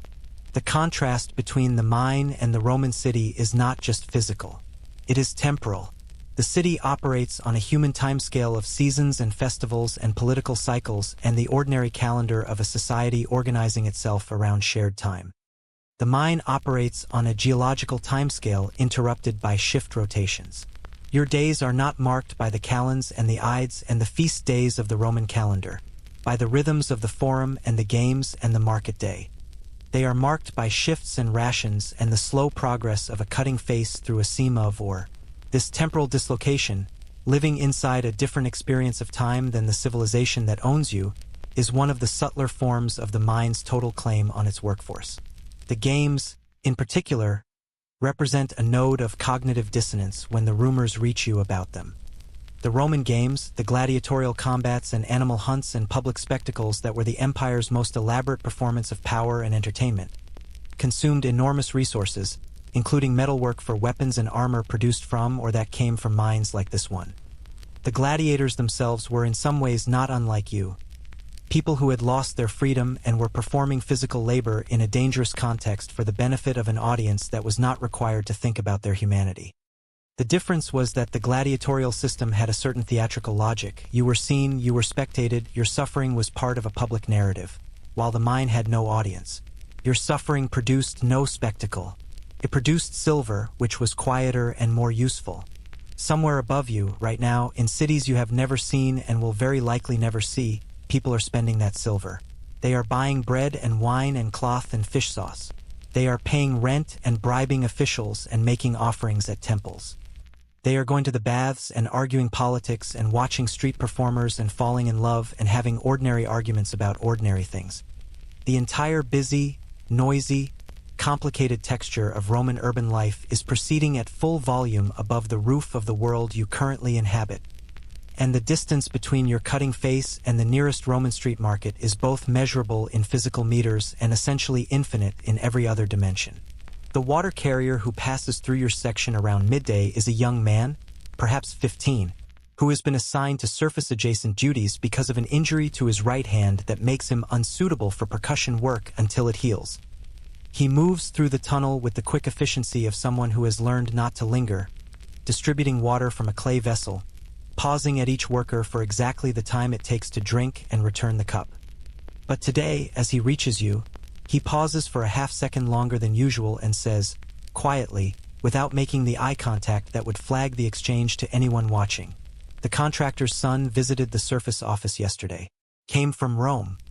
Apparently said something about a new contract for the eastern mines being more profitable, about this operation being under review." He moves on. You drink your water. You turn this information over in the remaining hours of your shift, examining it from the various angles available to you. Under review could mean many things. It could mean the operation is being assessed for expansion, which would mean more workers and more shafts and more years of exactly this. It could mean it is being assessed for reduction, which could mean some portion of the workforce being sold to other operations, reassigned, moved, which is terrifying in the specific way that any change to a system you have painfully learned to navigate is terrifying, even when the system is a bad one.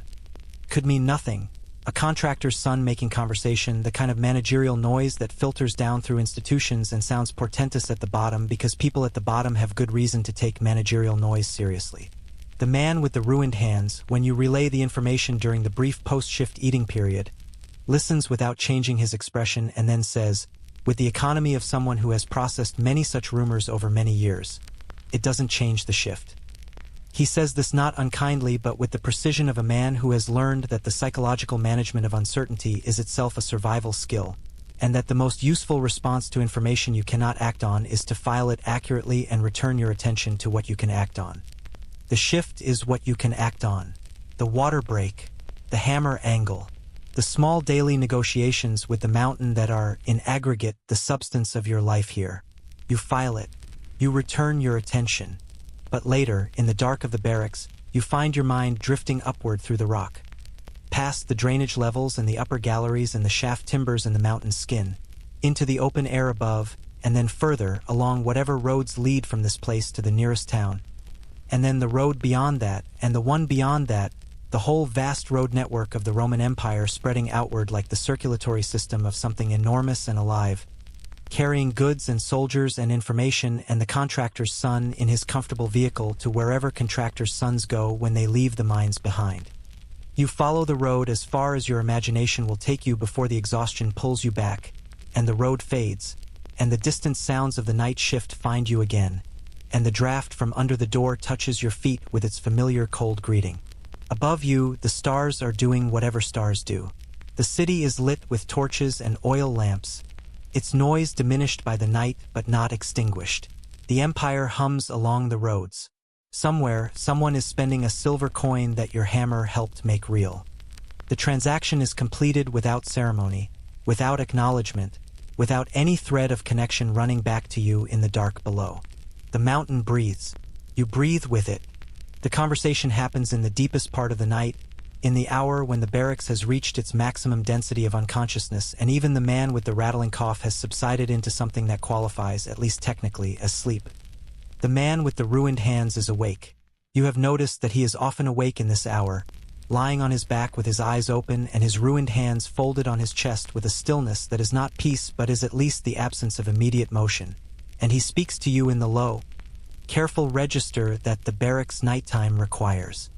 He speaks about escape, not as a plan, not as an invitation, as a history lesson, delivered in the particular tone of someone who wants you to understand something important without wanting to be responsible for what you do with the understanding.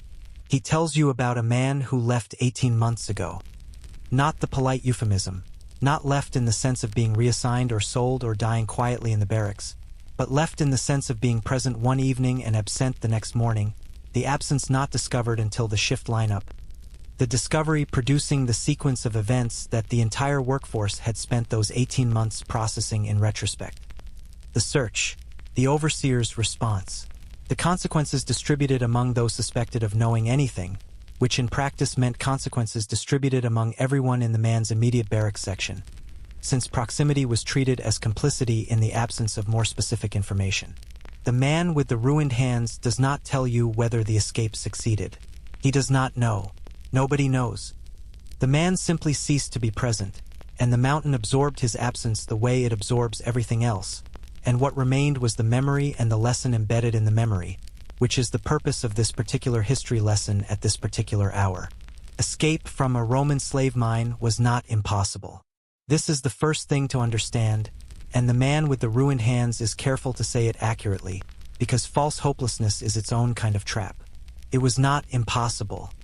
It was merely, and here is where the accounting becomes brutal, extraordinarily unlikely to succeed, and the consequences of failure were calibrated specifically to make the attempt a rational choice only for someone who had concluded that their current situation was already worse than the likely outcome of a failed attempt. This calibration was deliberate. Roman slave law and Roman mine management practice had converged on a set of disincentives for escape that were, from a purely administrative perspective, elegantly designed. The collar you wear, remember the collar, the one fitted at the gate on your first day, is the most visible element of the disincentive system. In the territory surrounding a Roman mining complex, a collared person moving without an overseer is immediately legible as a runaway. The Roman world was not a world where an enslaved person could easily disappear into anonymity. The social infrastructure of the empire, the road stations, the towns, the agricultural estates, the military checkpoints that existed in mining districts specifically because mining districts were valuable imperial economic assets, was designed in ways that made the detection of runaways a reasonably efficient process.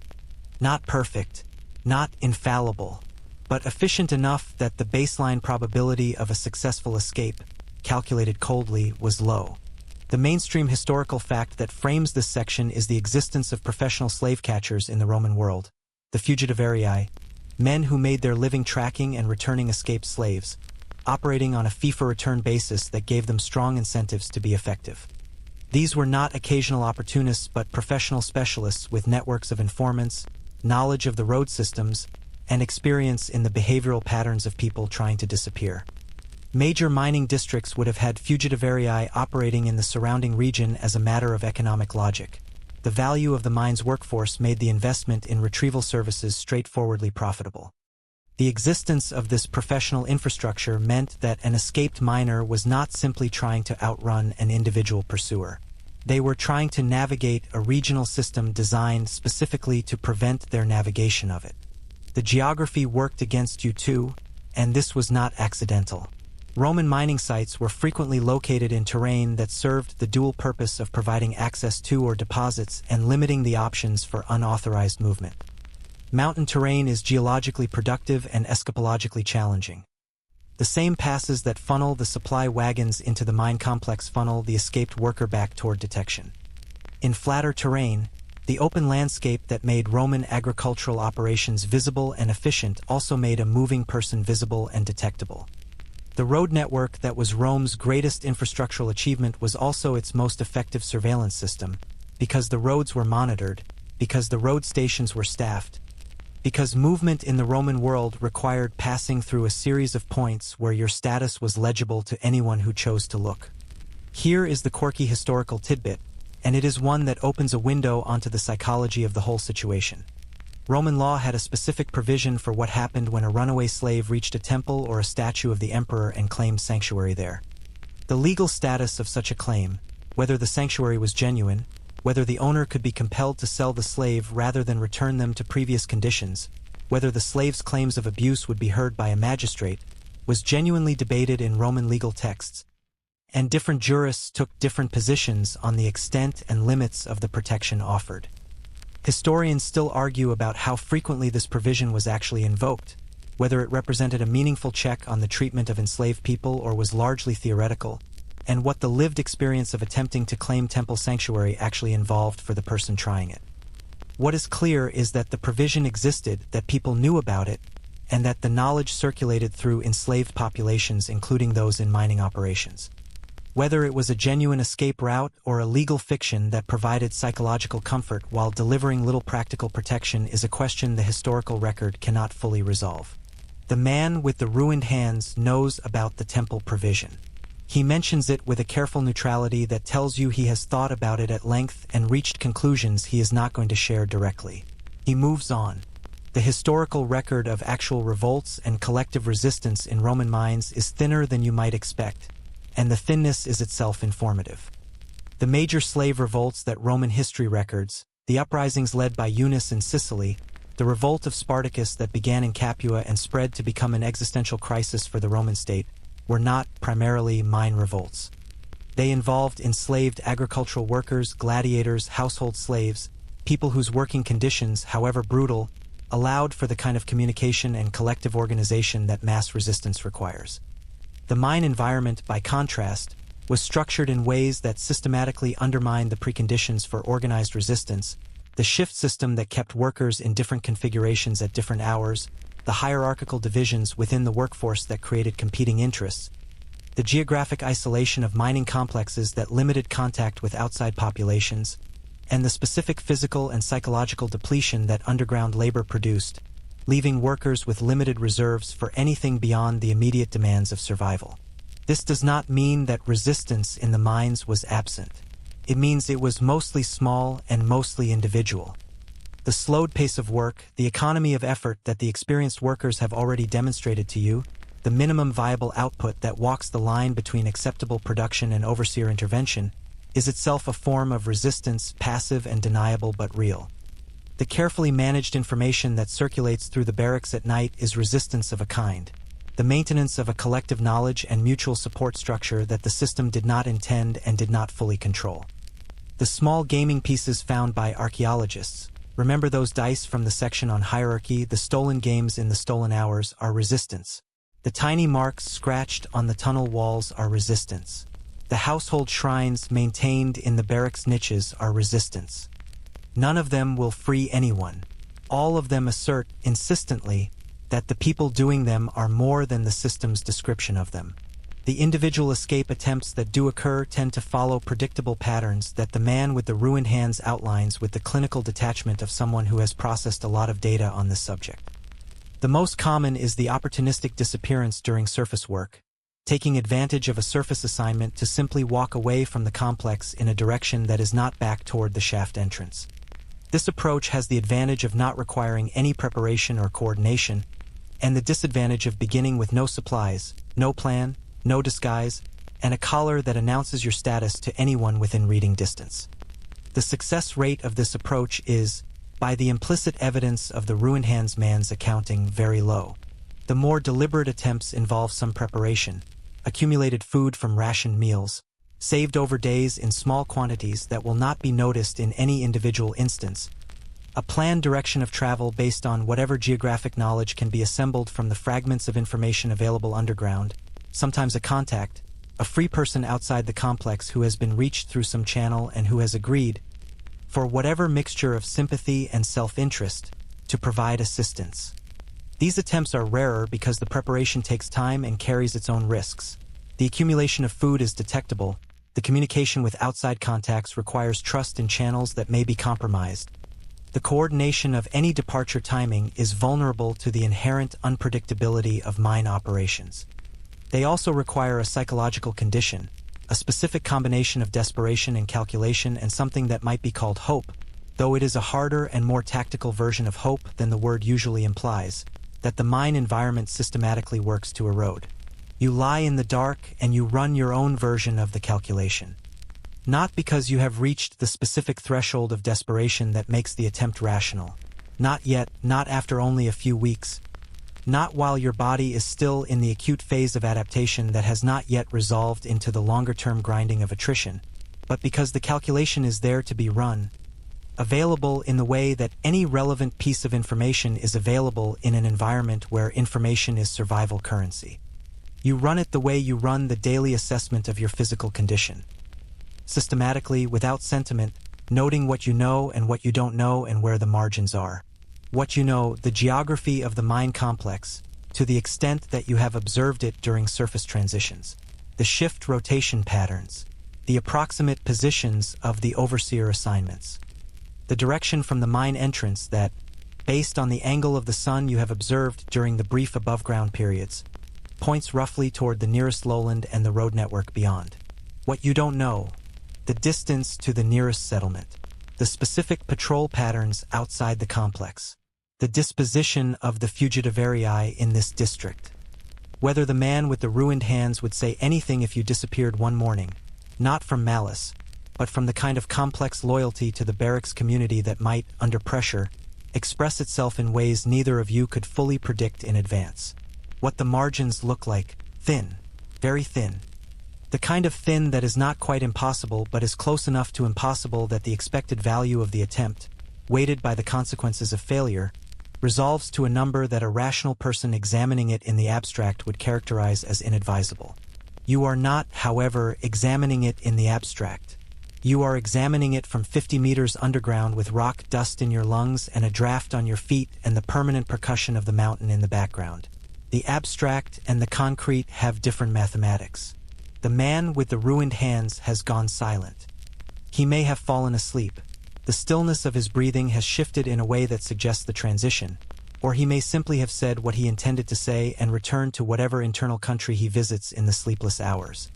The information he has given you settles into the available space in your thinking, alongside everything else you have accumulated: the hammer angle, the wedge position, the overseer's arithmetic, the quality of the light at the shaft entrance, the heaviness in your chest, the scar on your hand, the distant rumor of a triumph in Rome. All of it is data. All of it is the terrain you are navigating. There was, historically, one category of exit from the Roman slave mine that was neither escape nor death, and it was rare enough that it functioned more as a theoretical limit than a practical expectation, manumission. The formal grant of freedom, usually by the mine's owner or the conducting contractor, extended to enslaved people who had provided exceptional service, who had been purchased with the implicit promise of eventual freedom, who had accumulated enough savings through whatever minimal allowances some operations provided to purchase their own liberty, or who had simply survived long enough and performed reliably enough that the economic calculation of keeping them enslaved versus the cost of freeing them shifted in a direction that made manumission marginally attractive to the owner. Roman manumission was not charity. It was an economic and social transaction with its own logic and its own conditions. But it was real. It happened. The freed slave became a libertus, a freedman, carrying the marks of their former status but no longer bound by it. The man with the ruined hands does not talk about manumission. You notice this. The absence is its own information. Outside, the mountain night is at its deepest. The stars that were doing their business above the rock when you thought about them earlier have moved through their arc in the time you have been lying here thinking, as stars do, indifferent to the quality of the thinking happening beneath them. Somewhere in the tunnel system, the night shift is still working, the percussion still present, still the bass line, still the sound the world makes when it is this world, and the overseers are doing their arithmetic, and the rock is being broken, and the ore is being moved toward the surface by the patient, incremental chain of labor that has been running continuously, day and night, season through season, for longer than you have been alive and with no particular intention of stopping on your account. You are, for this moment, lying still. You are thinking. You are running calculations that may or may not produce any useful output. The thinking, the calculating, the refusal to simply stop is itself, in the economy of this place, a form of survival. It is not nothing. It is, in fact, the specific something that the mind cannot quite extract from you, the residue of personhood that the system is designed to suppress but has not yet, in your case, fully reached. The draft finds your feet. The hammer rings far away. You close your eyes and keep the calculations running behind them, quiet and persistent as the mountain itself. The season has turned by the time you feel it in your bones with any certainty, and in a mine you feel the seasons in your bones before you see them anywhere else because the rock temperature changes slowly and the surface light at the shaft entrance changes faster. And the gap between those two signals is where autumn lives. The mornings have acquired a sharpness that the summer mornings did not have. The draft under the barracks door has upgraded itself from merely cold to assertively cold, with a new quality of moisture in it that speaks of rain on the mountain above. The grain ration has shifted slightly, different in texture, the new harvest wheat replacing the last of the stored supply, and this small dietary change, imperceptible to anyone not paying close attention, tells you that somewhere above the rock, the agricultural calendar has turned its page. You have been here long enough now that the mine has done most of what it intends to do to a body. The calluses are complete. Not developing, not transitional, but finished. The skin on your palms and fingers thickened to a degree that makes them feel, when you press them against each other, like something other than ordinary human skin. The hammer motion is automatic in a way that it was not for the first several weeks. The wrist-loose pendulum swing encoded into your muscle memory so deeply that you could perform it, and in fact sometimes do perform it, in the thin half-sleep of the barracks before the morning bang of the door brings you fully back.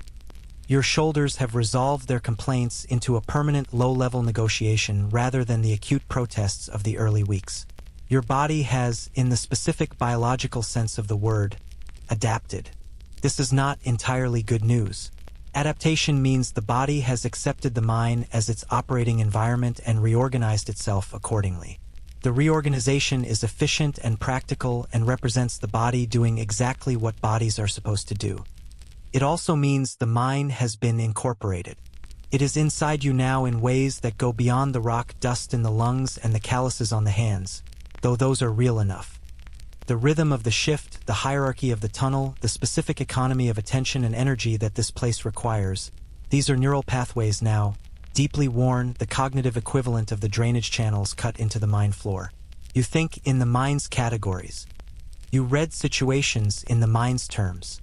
You have become, in a technical sense that would satisfy any Roman contractor's definition, a miner. The man with the ruined hands is sick. This has been developing for 2 weeks with the slow inevitability that the mine's attritional logic produces, the way that a timber under constant load does not fail dramatically but bends, incrementally each day's deflection adding to the last, until the cumulative curve crosses some threshold and the straight line it used to describe is no longer recoverable.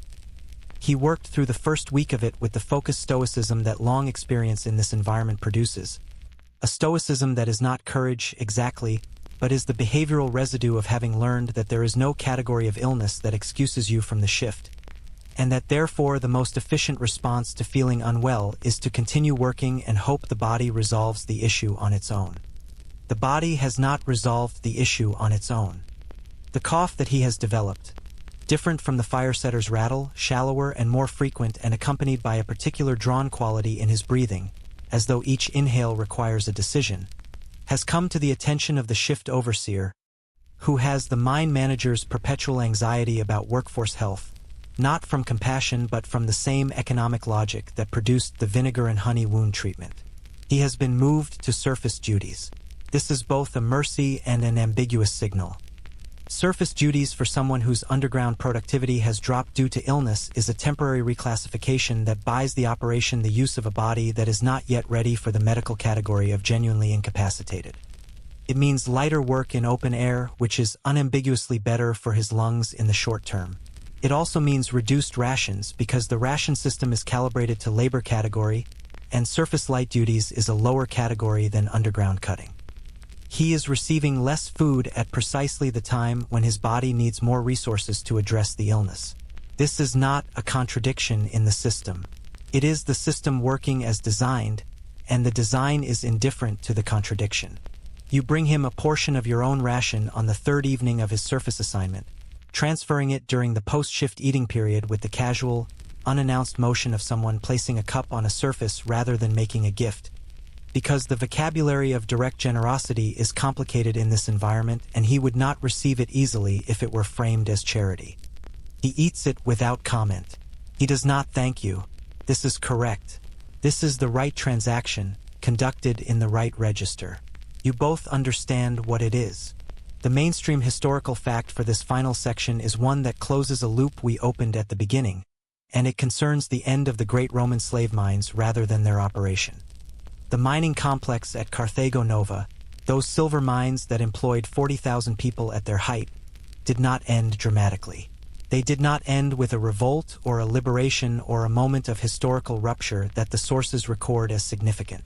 They declined. Production fell as the richest or seams were exhausted and the remaining deposits became harder and more expensive to extract. The economic calculation that had made enslaved mass labor profitable gradually shifted as silver became scarcer underground, and as the empire's supply of enslaved people from military conquest became less reliable during the more turbulent later periods of Roman history. The workforce shrank. The shafts were worked less intensively. Eventually, the operation was reduced to a fraction of its peak scale, staffed by a smaller workforce working the remaining economically viable seams. The mountain did not release its people in any dramatic sense. It simply needed fewer of them. The mine you are in will not always be the mine you are in. This is a thought that arrives in the turning season with a quality that is different from the escape calculations you ran in the deep night weeks ago. Those were tactical, specific, about direction and probability and the fugitive area.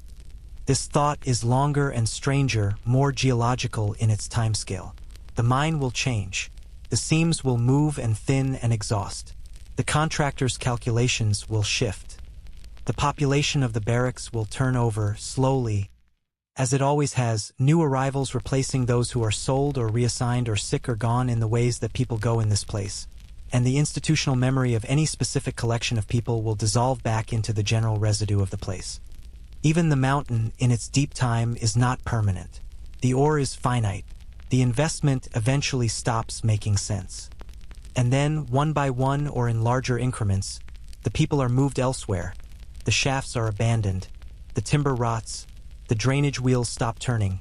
And the mountain fills slowly with water and silence. Here is the quirky historical tidbit that I want to leave you with from this section, and it is the one that has stayed with me longest in thinking about this whole story. At the Roman gold mining site of Las Medulas in what is now northwestern Spain, a site of extraordinary scale, worked by enslaved labor for over 2 centuries. The landscape itself was permanently transformed by the extraction.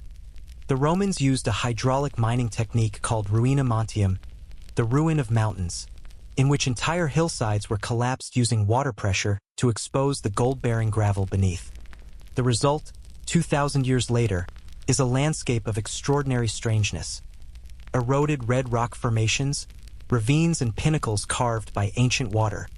A topography that looks like nothing else in Europe. It is now a UNESCO World Heritage Site. Tourists visit it.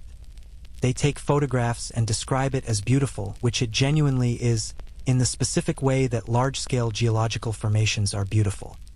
Historians still argue about the full scale of the workforce that produced this landscape. Estimates range widely, and about the degree to which the ruina montium technique was chosen for efficiency or for the spectacular visual effect of the destruction, which Roman engineers apparently found impressive enough to name and describe in technical literature. The mountain was ruined. The ruin became a wonder. The people who made the wonder are not in the photographs. Your last shift arrives without announcement, as all shifts do. The door bangs.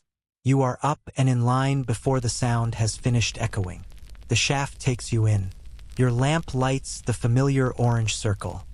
The hammer is where it always is, familiar in the hand, balanced in that particular way that months of use has made feel almost like an extension of the arm rather than a tool. The rock face waits with its characteristic patience, unchanged in its essential indifference, though the specific surface has moved several meters deeper into the mountain since your first day, the accumulated product of all the shifts that have passed between then and now. You find your wedge position. You raise the hammer. You swing. Whether this is literally your last shift, whether some circumstance is about to intervene, some reassignment or illness or administrative decision from the contractor's level that will move you from this specific cutting face to somewhere else, or whether it is simply the last shift of this particular period of the story, the last moment we will observe before the narration begins its long ascent toward the surface, is a question the mind does not answer and you cannot ask. In the mind, there is no last shift that announces itself as last. There is only the shift you are in and the shift after that, and the question of whether your body will navigate the distance between them. The man with the ruined hands is not underground today. He is on the surface, in the thin autumn light, doing whatever surface task has been found for him, breathing air that is not perfect but is considerably less dense with silica than what you are breathing right now. You think about him sometimes during the shift, not continuously, not in a way that takes attention from the work, but in the background, the way you think about the distant light at the shaft entrance or the sound of rain on the mountain. Presence. A reference point. The other workers around you at the cutting face are a slightly different population than the ones who were here on your first day. Some familiar, some newer than you, the composition of the barracks having shifted through the slow turnover of this place. The man on your right has been here perhaps 4 months, long enough to have the developing calluses and the economy of motion but not yet the full physical transformation of the long-timer. He works steadily, without drama, in the focused silence that underground labor eventually produces in everyone who survives long enough. You are, from his perspective, what the man with the ruined hands was from yours. The longer presence, the reference point, the person whose hands tell a story. You are not old. You are something other than old, something that does not have a clean name, a state of being that the mind produces in people who have been here long enough to be changed but not long enough to be finished. You are fluent now in this language, the language of rock and hammer and the hierarchy of the tunnel, of shift rhythms and ration calculations and the specific grammar of surviving a place that was not designed with your survival as a priority. It is not a language you chose. It is not a language you would choose. But you are fluent in it, and the fluency is real, and it belongs to you in a way that nothing the mind has taken from you belongs to it. The hammer falls. The rock gives fractionally. The lamp flame bends in some small movement of air from deeper in the shaft, a breath from somewhere, from the ventilation system, from the mountain itself doing whatever mountains do with the air trapped inside them. And in the moment of that small bending flame, the tunnel wall shows its texture in brief relief. The the shadows in the rock's surface deepening and shifting, and you see for just a second what might be a mark in the stone near your left hand. Small, almost certainly accidental, but a mark, a line, a scratch, the kind of trace that a tool makes when held by a human hand that was present in this specific place. You look at it for the length of one breath. Then you raise the hammer again, and the flame steadies, and the mark disappears back into the general darkness of the stone, and the shift continues, and the mountain continues, and you continue, which is the closest thing to a victory that this place offers, and which is, all things considered, not nothing. And now let the hammer rest for a moment. Let the sound of it fade back into the stone where it belongs, and let the tunnels go quiet around you, the way they never actually go quiet but might, in this particular imagining, be permitted to. You have been underground for a long time tonight, and it is time to come back up. The shaft rises above you, and you rise with it, past the drainage levels and the timber supports and the ventilation crossings, past the place where the rock changes color and the air gets fractionally cooler and cleaner, up toward that gray rectangle of sky that has been up there all along, patient as anything, waiting for you the way light always waits, without urgency, without condition. You surface. The night air is cool and carries the smell of rain on stone and something green and living from whatever scrub vegetation survives on this mountain's flanks. You stand in it for a moment. You breathe. The breathing is still slightly heavy. The chest still carries its accumulated weight. The body still carries everything the mind has put into it. But the air is clean enough, and the sky above you is enormous in the way that skies always seem enormous when you have spent time in a low-ceilinged place. The mountain is behind you now, large and silent and entirely unconcerned with your departure or your survival or the particular shape your life has taken in its interior. It will be there tomorrow. It will be there when the last Roman coin minted from its or has worn smooth and unreadable. It is a mountain. It has other things to think about, if mountains think, which they do not, but which feels at this particular moment of emergence like they might. You are tired. You are changed. You are here. Let that be enough for tonight. Let the stone weight of the mind dissolve slowly from your shoulders as you breathe. Let the calloused hands rest open in your lap. Let the percussion that has been the background music of your waking and sleeping hours for all these shifts fade back to silence.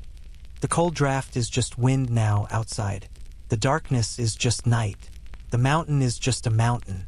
Somewhere above the mountain, the stars are doing their patient, ancient business, the same stars that were there above the Roman Empire, above the contractor's counting house and the triumphant procession in Rome and the water carrier with his quick efficiency and the man with the ruined hands breathing the surface air.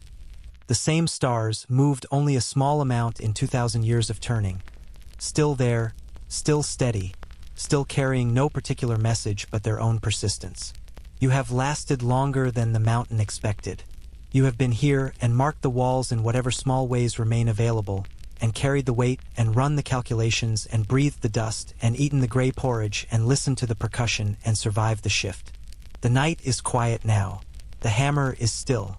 Rest here at the surface in the cool autumn air, and let the mountain keep its secrets, and let your breathing slow, and let the stars do their work, and let sleep come the way it always eventually comes, soft and certain and entirely without conditions, gathering you in like the mountain never did, gently, without arithmetic, without a number written next to a description of your physical characteristics.